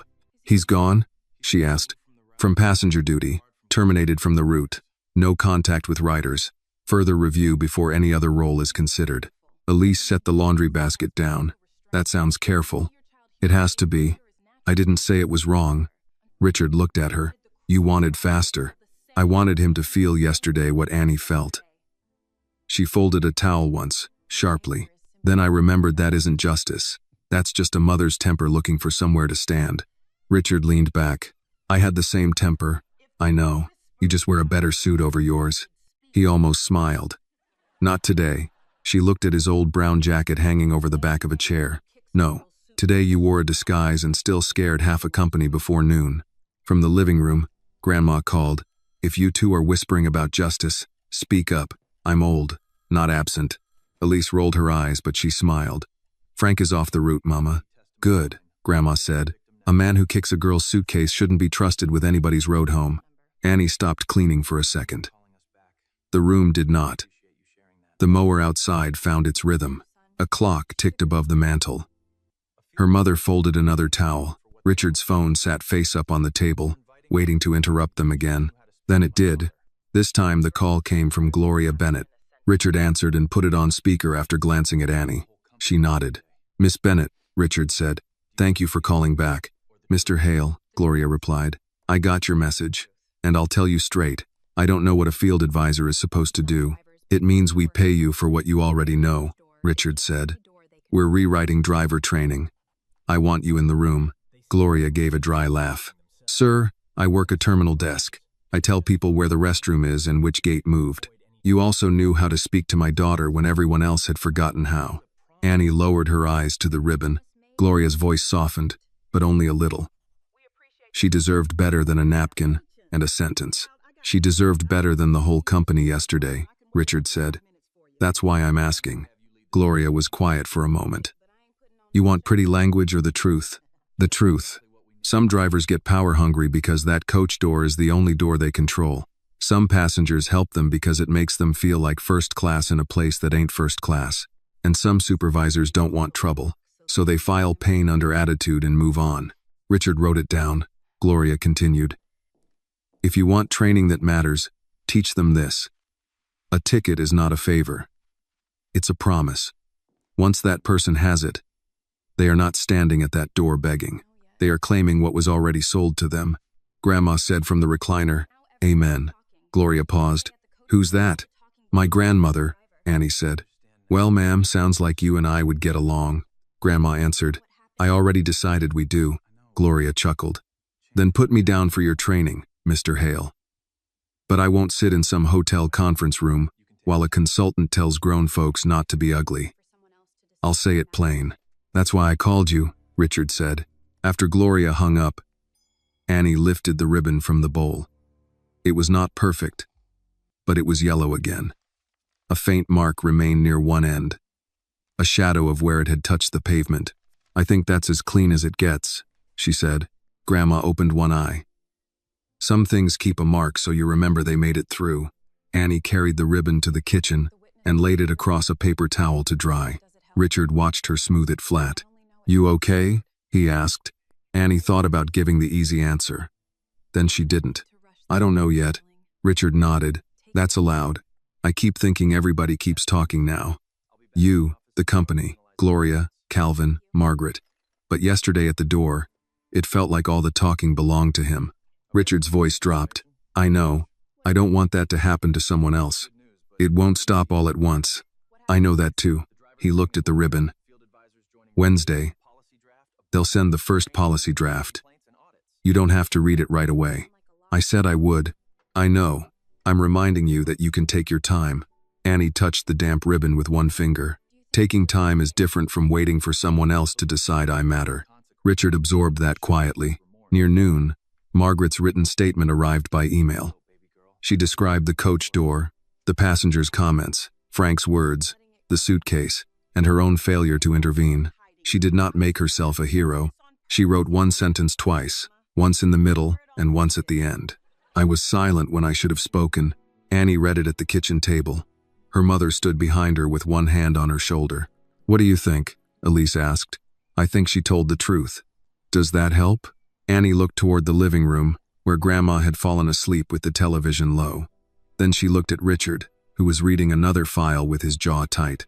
It helps the record, Annie said. I'm not sure yet what helps me. Her mother kissed the top of her head. Then we won't rush that part. That afternoon, Richard stepped onto the porch to take another call, and Annie followed with 2 glasses of sweet tea. The air smelled of wet grass and warm wood. She handed him 1 glass and sat on the top step. He ended the call quickly. Bad? She asked. Useful. That means bad. Yes. She took a sip of tea. What happens next? Frank clears out his locker today. Gloria and Calvin join the policy review. Carla sends the first draft Wednesday. I meet the board Friday. After that, public policy changes, training, independent complaints and audits. That sounds like a lot. It should have been a lot before. Annie looked out at the quiet street. Do you think Frank feels sorry? Richard considered lying gently, then chose not to. I think he feels consequences. I don't know if he feels sorry. She nodded. Maybe that's not my job to know. No, Richard said. It isn't. Inside. Grandma called for someone to tell the television remote to stop hiding. Elise answered that it was under the quilt, where it always was. Annie smiled faintly. The day had not fixed what happened. It had not erased the coach door, or Ruth's tissue, or Frank's boot against her suitcase. But something had shifted. The story no longer belonged only to the man who tried to make her wait for the next trip. It had a record now. It had witnesses. It had her words written under her father's on a yellow legal pad. And for that afternoon, sitting on her grandmother's porch with sweet tea in her hand, Annie let that be enough. By evening, the house had found its own pace again. Grandma dozed in the recliner with the television low and the quilt tucked around her knees. Elise moved through the kitchen, putting away dishes she had already put away once, the way people do when worry needs a task. Richard sat at the table with his laptop closed for the first time all day. Annie sat on the porch steps, the yellow ribbon dry now and tied around her wrist like a bracelet. She had not planned to wear it. She had picked it up from the paper towel, meaning only to check if the stain had faded. And somehow her fingers had tied it there. It looked small against her skin, a little wrinkled, still marked at one edge. She did not mind the mark as much now. The screen door opened behind her. Grandma stepped out slowly, one hand on the frame, the other holding the quilt around her shoulders. Annie stood at once. "Grandma, what are you doing?" "Sitting on my own porch before everybody starts acting like I've escaped a hospital." "You're supposed to rest." "I am resting. I'm just doing it outside." Annie helped her into the old wooden chair near the railing. The chair creaked under Grandma's weight, the same familiar creak Annie remembered from summers when she was younger, and the porch felt as wide as the world. The air was damp and warm. Crickets started up in the grass. Down the street, someone's dog barked twice, then gave up. Grandma looked at the ribbon on Annie's wrist. "That belongs on your suitcase." "I know, but not tonight?" "Not tonight." Grandma nodded as if that made perfect sense. "Good." They sat without speaking for a while. Annie had always liked that about her grandmother. She never treated silence like an empty plate that had to be filled. After a few minutes, Grandma said, "Your daddy means well." Annie leaned her shoulder against the porch post. "He does. He also carries guilt like some folks carry a wallet, always checking if it's still there." Annie smiled faintly. "That sounds like him. He loves you hard. That can be a blessing and a problem." "I know. Do you?" Annie looked across the yard. The grass was still wet from the rain. Fireflies blinked near the fence. There and gone, there and gone. "I think sometimes he wants to make the world safe before I step into it," she said. "But I'm already in it." Grandma's eyes stayed on the street. "Yes, you are. I'm glad he was there." "Of course, but I hate that it mattered." Grandma turned her head then. "That's the right thing to hate." Annie pressed her thumb against the ribbon. "When Frank found out who Dad was, he changed so fast. Like I turned into somebody else while standing in the exact same place." "You didn't turn into anybody else." His eyes just got scared. "That's what scares me." Grandma waited. Annie's voice lowered. "What about the girls whose fathers aren't Richard Hale? What about the old man moving too slow? Or the woman with a trash bag? Or the student with food in his backpack? What happens when nobody rich is in line behind them?" Grandma looked tired, but her voice stayed firm. "That is why the story can't end with Frank losing his job." Inside the house, a chair scraped across the kitchen floor. Richard had heard enough to come to the screen door, but not enough to step out. Annie saw his shape behind the mesh. Grandma saw him too. "You can stop pretending you're getting water." Richard opened the door. "I was considering it. You were considering listening." He stepped onto the porch with his hands empty. "I didn't want to interrupt." Grandma pointed to the chair beside Annie. "Then don't interrupt. Sit." Richard sat. For a moment, all three looked out at the street. A car passed slowly, headlights sweeping over the mailbox and across the porch boards. Annie pulled her knees closer to her chest. Richard said, "I spoke with the board chair." Annie did not look at him. "And?" "They're worried about liability." Grandma snorted. "Boards always find fear before they find conscience." Richard almost smiled. "They also know I'm serious. Friday's meeting is confirmed. I told them the investment stays only if reform is real." "What does real mean?" Annie asked. "Independent complaints, driver retraining with Gloria and Calvin, mandatory reporting on refused boarding, quarterly audits, passenger conduct rules, supervisor accountability, and every old complaint reopened where the company dismissed someone without proper review." Annie turned to him. "Reopened how?" "Contact the passengers if we can, apologize if warranted, refund when appropriate, discipline supervisors where needed, put the truth in the file." "The truth in the file," Grandma repeated. "That'll make some people itch." "It should," Richard said. Annie studied him. "And my name? Not used, not publicly. Internally, the incident is documented without identifying you beyond passenger status unless you choose otherwise." "I don't." "I know. She looked back at the yard. I want them to know what happened, but I don't want to become the thing that happened. Richard was quiet for a second. That makes sense. Grandma reached over and patted Annie's knee. You're a person, not a caution sign. Annie let out a soft breath. Feels like people forget that. They do, Grandma said. So we remind them. Then we eat something. Then we remind them again. Elise opened the screen door and leaned out. Speaking of eating, there's peach cobbler from May's kitchen on the counter. Grandma sat straighter. Who brought cobbler? Elise, Richard said. I picked it up. Grandma looked offended. You let a billionaire buy store cobbler in my town? It's May's kitchen, Annie said. You always say it's too sweet and then eat half. That is my private business. Annie laughed. Not the careful, almost laugh from the coach. A real one, small but clear. Richard looked at her when it happened, then looked away quickly, as if staring too long might make it disappear. They went inside. Grandma insisted on a small slice, then corrected Elise when the slice was too small.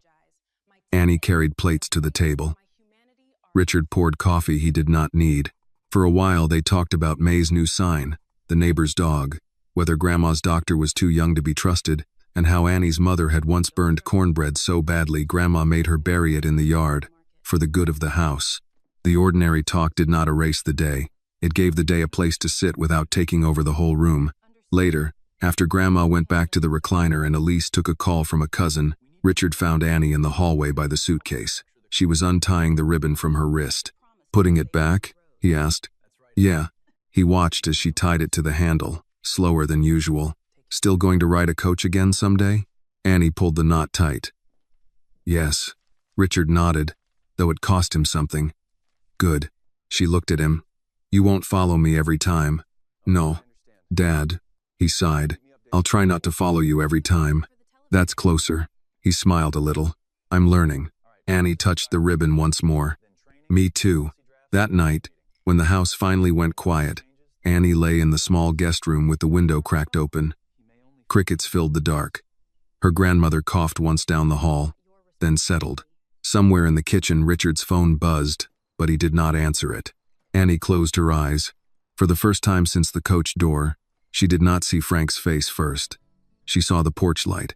She saw Gloria's napkins. She saw Calvin's steady hands on the wheel. She saw her grandmother pointing a spoon like a judge and saying fair did not mean soft. The stain was still there, but so was the ribbon. The first draft arrived Wednesday morning, while Annie was helping Grandma sort pill bottles at the kitchen table. Richard's phone buzzed, then his laptop chimed. Then Elise's phone chimed too because by then she had asked to be copied on anything that used the phrase passenger dignity. Grandma looked up from the row of orange bottles and said, That sounds like trouble wearing a tie. Richard opened the email. The subject line read, Revised Passenger Respect and Boarding Conduct Policy Draft 1. Annie sat across from him with a glass of orange juice and the yellow ribbon suitcase near the hallway wall. She had told herself she would not be nervous. It was only a document, but documents had a way of deciding what people were allowed to call pain. Richard read silently for a minute. His face did not change, which meant he did not like it. What? Annie asked. He turned the laptop toward her. Read the first paragraph. Annie leaned closer. At Southern Cross Coach Lines, we are committed to ensuring that every customer enjoys a comfortable travel experience in an environment of mutual respect. She stopped there. No. Grandma smiled without looking up from the pill bottles. That was quick. Annie scrolled. It still sounds like the passengers who complained about me were the center of the problem. Comfortable travel experience. That's what Frank said. He was protecting. Richard nodded. Keep going. Annie read more. The draft said drivers should avoid language that could be perceived as offensive. It said refusal to board should be handled with sensitivity. It said team members were encouraged to consider customer dignity when making service decisions. Annie pushed the laptop back. This is wallpaper. Elise came over and read the screen. It says a lot without promising much. Grandma snapped a pill bottle shut. That's how wallpaper works. Covers cracks. Doesn't fix the wall. Richard typed a reply asking Carla, Daniel, Martin, Gloria, and Calvin to join a call within the hour. Then he looked at Annie. You don't have to be on it. I said I'd read it. You read it. I didn't say I'd stop there. At 10, the call opened. Carla looked prepared. Daniel looked cautious. Martin looked like a man who had not slept well since the first meeting. Gloria joined from the Atlanta terminal break room with a paper cup in hand. Calvin joined from a parked coach, sunlight cutting across his uniform. Richard began. The draft is not acceptable. Daniel exhaled. Can you be more specific? Annie spoke before Richard could. It protects feelings more than people. Daniel blinked. Annie, the intent is to create a respectful environment for all passengers. Gloria leaned toward her phone. That's the problem. You're still talking like everybody was equally harmed. Calvin nodded from his coach. Somebody with a ticket gets blocked at the door, and somebody else feels uncomfortable about wet clothes. Those are not the same category. Carla looked down at her notes. That's fair. What language would you recommend? Annie glanced at Richard. He gave her the smallest nod. Start with the ticket, Annie said. If a passenger has a valid ticket, the driver's job is to board them unless there is a real safety reason, not a feeling, not a look, not another passenger's prejudice.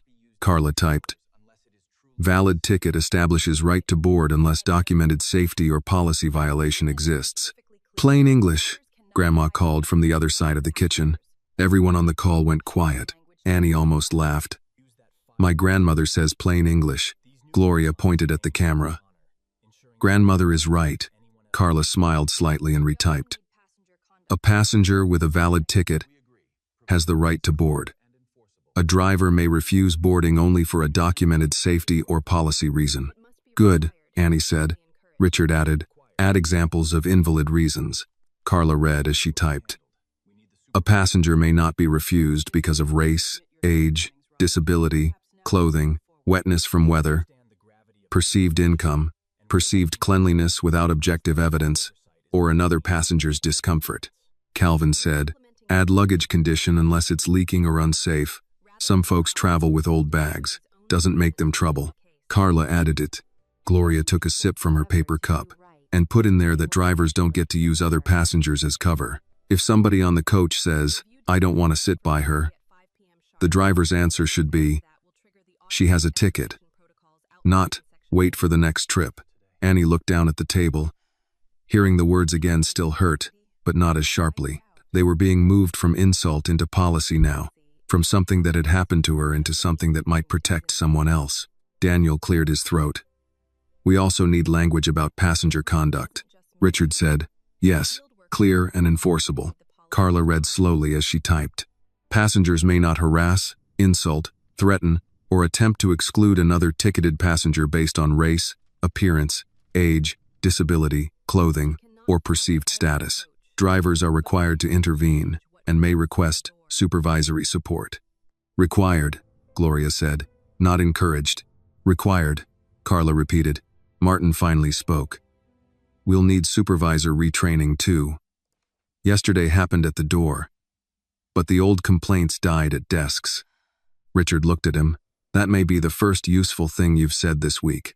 Martin accepted it with a nod. I earned that. Annie watched him on the screen. She did not know whether he was a good man who had been careless or a careless man learning to be better because powerful people were watching. Maybe the difference would only matter if he kept doing the work after the calls ended. Carla moved to the complaint process. This time the language was stronger. Every discrimination or refusal to board complaint would go to an independent review team. The accused employee's statement could not be the sole basis for closure. Passengers had to be contacted when possible. Supervisors had to document evidence, not impressions. Repeated complaints against a driver would trigger automatic review. Grandma, who had now fully abandoned the pill bottles to listen, said, put a time limit on it. Carla looked toward the screen. A time limit? Grandma leaned closer to Annie's side of the table. If you give folks forever to do right, they'll schedule it for never. Gloria laughed. I really do like her. Carla added. Initial review within 5 business days. Resolution target within 30. Escalation required if delayed. The call lasted 90 minutes. By the end, the draft looked less polished and more useful. It had fewer soft phrases and more verbs. Must document, must intervene, must review, must train, must report. When it ended, Annie sat back and rubbed her forehead. Richard closed the laptop halfway. You all right? Yeah. I just didn't think reading policy could make me tired. Elise set a plate of toast in front of her. That's how you know it's real policy. Grandma pushed her pill organizer aside. No, real policy is what happens when nobody important is in the room. Annie looked at the suitcase in the hallway. Then we won't know if it worked until later. Richard's phone buzzed again before he could answer. It was a message from Carla. Thank Annie for me. The policy is better because she refused to let us decorate the problem. Richard showed it to Annie. She read it, then looked away. Tell her Gloria and Calvin made it better too. Richard typed exactly that. That afternoon, Annie and her mother drove Grandma to a routine doctor appointment. Richard stayed at the house for more calls. On the drive back, they passed the Mill Creek coach stop. Annie saw the small shelter, the bench, the schedule posted behind scratched plastic.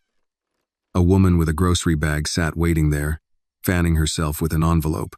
Elise slowed at the light. You okay? Annie watched the woman at the stop. I'm thinking about her. The woman? Yeah. I'm wondering if the driver will be kind. Grandma, from the back seat, said, You can't follow every coach, baby. I know. But you can help change what waits at the door. Annie held that thought the rest of the way home. By evening, the revised policy draft arrived again. It opened with a sentence Annie read 3 times.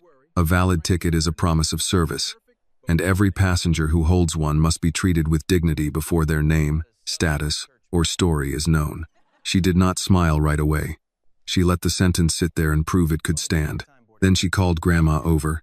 Grandma read it slowly, lips moving a little over the words. That one can stay. Richard stood behind them, quiet. Annie looked up at him. It's not enough yet.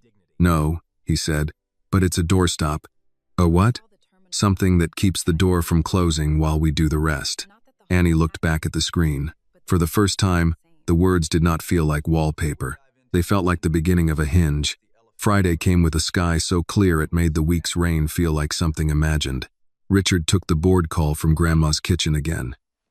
He had been offered a private conference room at the county bank and a temporary office in Atlanta. But he refused both. The work had started at this table, with coffee rings on old wood and Annie's sentence written on a yellow legal pad. He wanted the board to see that, even if the camera showed only his shoulders and the wall behind him, Annie did not sit beside him this time. She sat in the living room with Grandma, helping her fold church bulletins for Sunday because Grandma said idle hands made people dramatic. Elise stayed between the 2 rooms, close enough to listen, far enough to let Richard do the part that belonged to him. At 9, the board call opened. Daniel Reeves was there. Carla from HR. Martin Price. 3 board members Annie had never met, appeared in separate squares. All serious, all careful. A woman named Judith Lang, the board chair, spoke first. Richard, we've reviewed the revised policy. It's strong. Some members feel the timeline may be aggressive. Richard looked into the camera. It is. Judith paused. You understand implementation will affect staffing, training budgets, and route operations. Yes. And you're prepared to support that cost? I'm prepared to support reform, Richard said. I'm not prepared to fund performance. One of the board members, a man with silver hair and a law firm voice, leaned forward. No one here is defending what happened with Dillard. But we should be careful not to reshape an entire company around one incident. Richard opened the folder beside his laptop. It isn't one incident. He read from the complaint summaries. Not all of them, only enough. A woman questioned twice after her ticket scanned. An elderly man mocked for moving slowly. A student told his food made him unsuitable for the coach. A passenger recorded as angry after being refused boarding, with no note about what the driver had said first. Case after case, small enough to ignore alone, ugly when placed together. The silver-haired man looked down. Richard said, A pattern doesn't become harmless because each piece was filed separately. Carla added, HR supports reopening the complaints. The prior process gave too much discretion to local supervisors and too little contact with passengers. Martin's face tightened, but he nodded. That's accurate. Judith looked at him. You're accepting responsibility for that? Martin swallowed. Yes, I downgraded at least one complaint I should have escalated. I treated missing evidence like proof the passenger was wrong. That was a failure. From the living room, Annie heard the words and stopped folding. Grandma noticed, but did not interrupt. On the screen, Judith's expression changed slightly. Then we proceed. The vote took less than 2 minutes. The policy passed. Independent complaint review approved. Mandatory training approved. Supervisor accountability approved. Quarterly public reporting approved. With passenger identities protected. Gloria Bennett and Calvin Ross would be paid advisors for the first training cycle. Every refusal to board case would require written documentation before departure, unless there was an immediate safety issue. Passenger harassment would no longer be treated as background noise. When the call ended, Richard stayed seated with his hand resting on the closed folder. Annie came into the kitchen. Did it pass? It passed.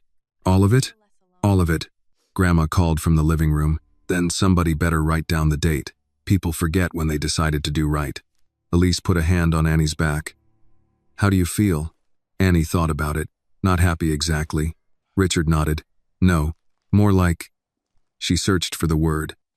Less alone. That was the truth of it. Nothing passed by a board could undo the coach door. But now what happened there had weight outside her memory. It had names, policy, witnesses, and consequences. That afternoon, Frank Dillard cleared out his locker at the Atlanta terminal. No one from Annie's family was there. Richard had made sure of that. He did not want Annie's pain turned into a scene, and he did not need Frank humiliated for the sake of balance. Consequence was enough. Frank's locker was in a narrow room behind the driver check-in office. A metal bench ran along the wall. The air smelled of old coffee, rubber mats, and uniforms washed too many times. A supervisor stood nearby with a clipboard, not unkind, not friendly. Frank pulled out a windbreaker, a lunch container, a roll of antacids, a fishing magazine, and a framed photo of himself holding a base on some bright Saturday years before. Ordinary things. The kind of things that reminded everyone involved that a person did not have to be a monster to do damage. He only had to believe someone else's dignity was optional.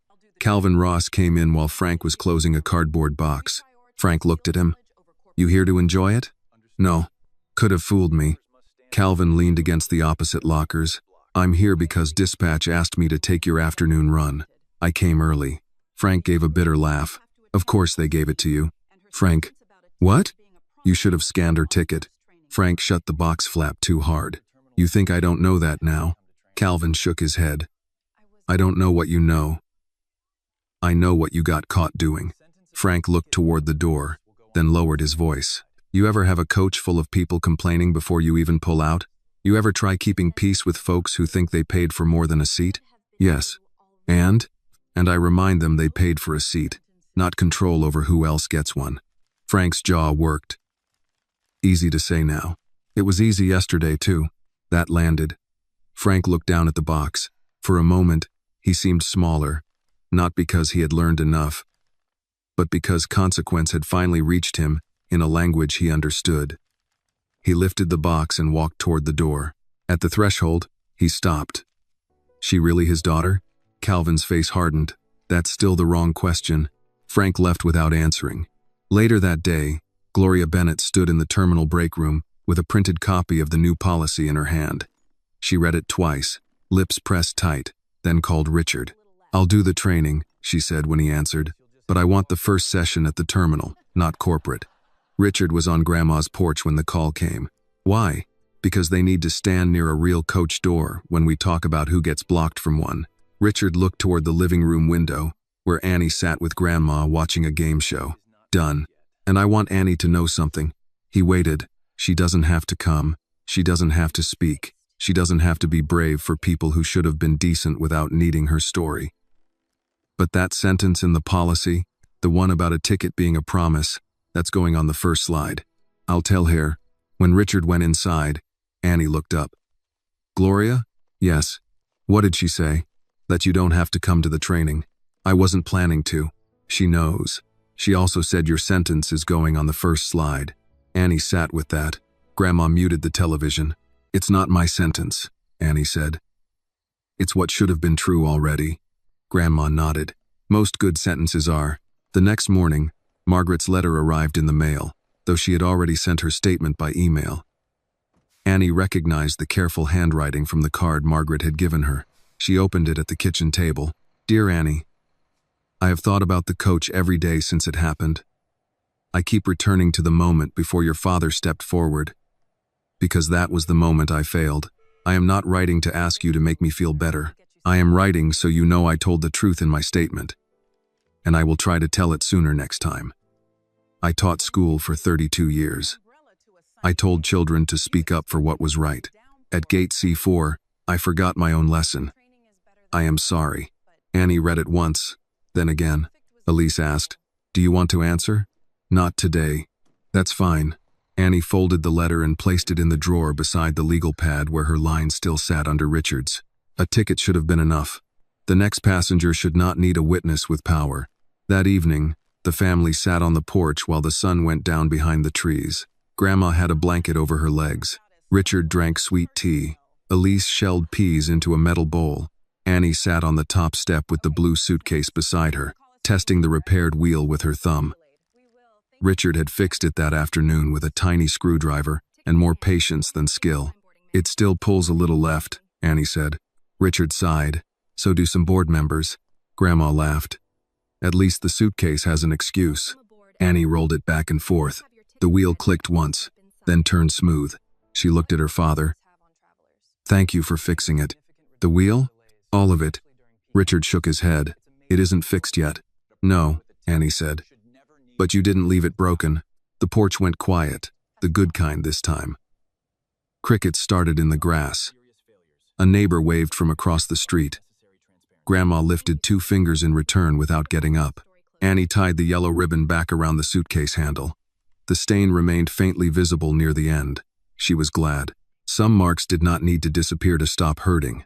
Sometimes they stayed to remind you where the door had closed, who opened it, and what had to change before the next person arrived. 3 months later, Annie stood at a coach stop with the blue suitcase beside her and an umbrella hooked over her wrist. The sky was clear. That made her smile.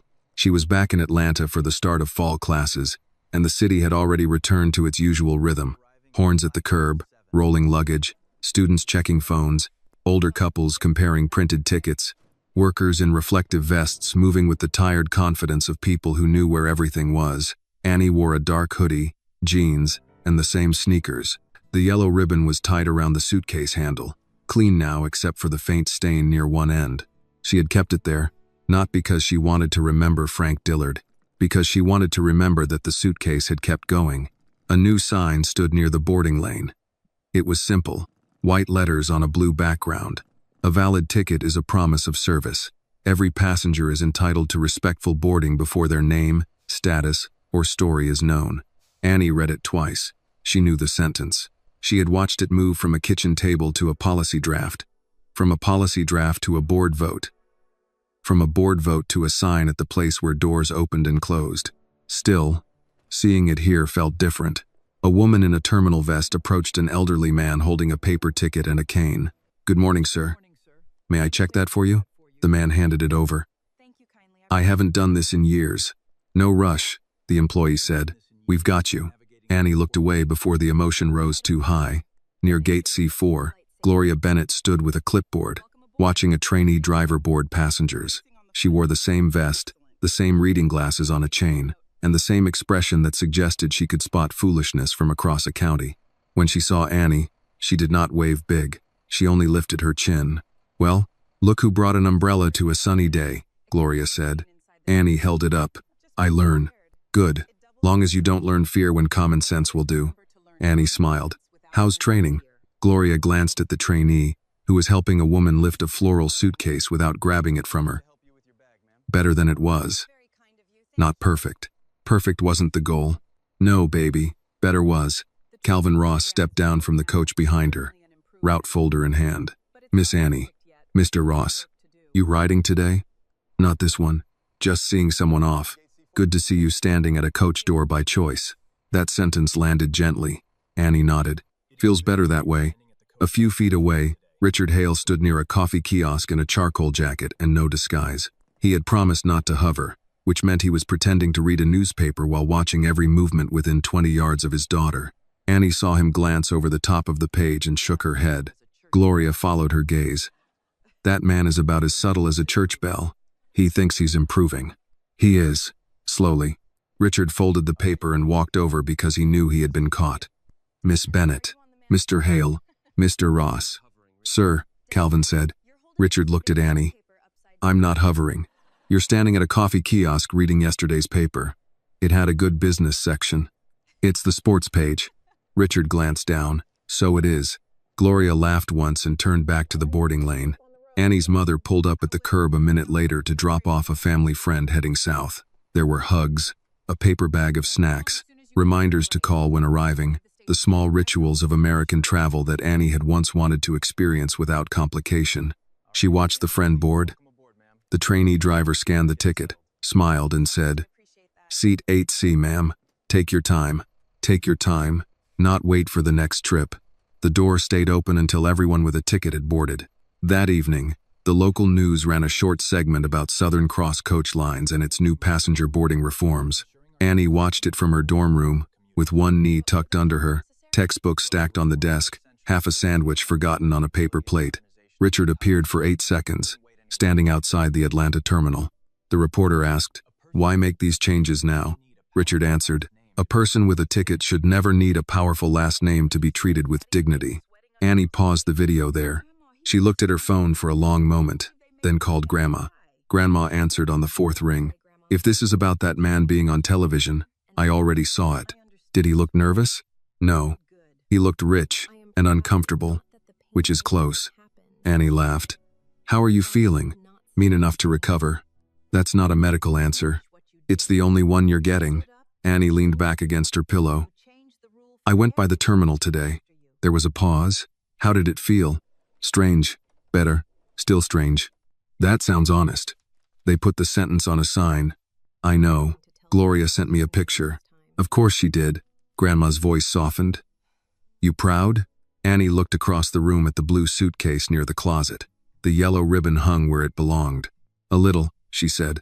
Not proud it happened. Proud it didn't stay the same. That's the right kind. Annie was quiet for a moment.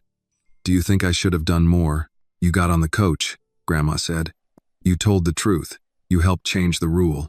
What else did you plan to do? Run the whole state before supper? Annie smiled. Maybe next semester. Study first.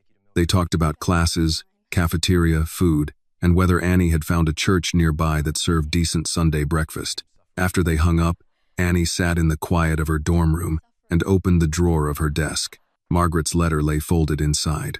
Annie had brought it with her, not because she needed to reread it every day, but because it reminded her that people could fail and still choose not to stay failed.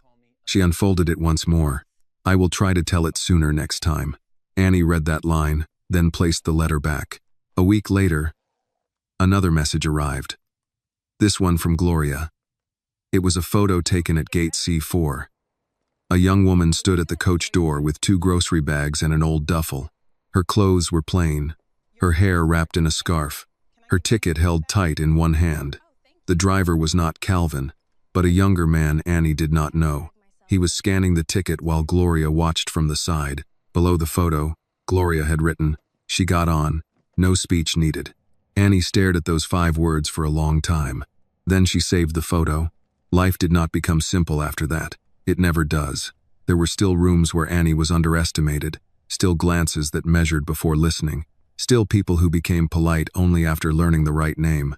But something in Annie had settled. She no longer mistook someone else's narrow eyes for a verdict.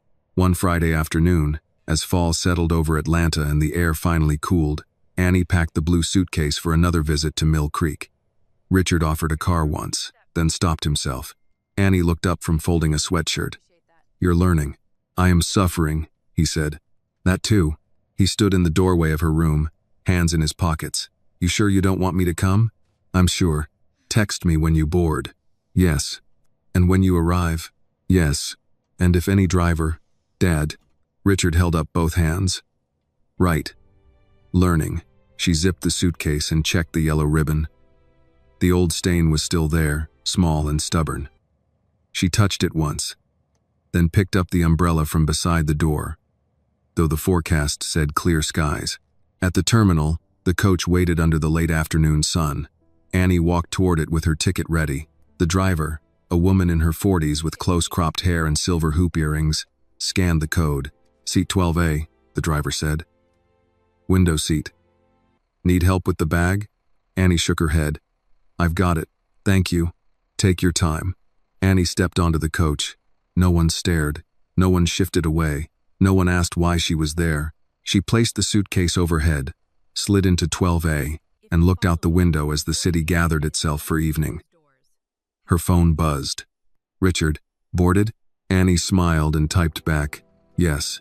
Richard, driver okay? Annie looked toward the front. The driver was helping an older man find his seat. Annie, she scanned my ticket. Richard, good. A second message came after a pause. Richard, proud of you. Annie looked at the words longer than she expected. Then she replied, proud of us. The coach pulled away from the gate. Atlanta moved past the window, bright and ordinary, and for once ordinary felt like a gift. Annie rested her hand against the suitcase above her seat, fingers touching the yellow ribbon. The next girl would not need a billionaire behind her. That was the only ending Annie had ever wanted. The lesson of Annie's story is that dignity should never depend on a person's name, money, appearance, or who stands behind them. A valid ticket should have been enough, just as basic humanity should always be enough. The story reminds us that injustice often survives because ordinary people stay silent, look away, or let someone else be mistreated as long as it does not affect them. True character is revealed in how we treat people when we think they have no power. Annie's pain led to change not because she was the daughter of a billionaire, but because what happened to her exposed a truth. No one should need power to be treated with respect. This video is a work of fiction created with the assistance of artificial intelligence. All characters, events, and situations are not real and do not represent any actual people or true stories. The content is intended for storytelling and emotional illustration only.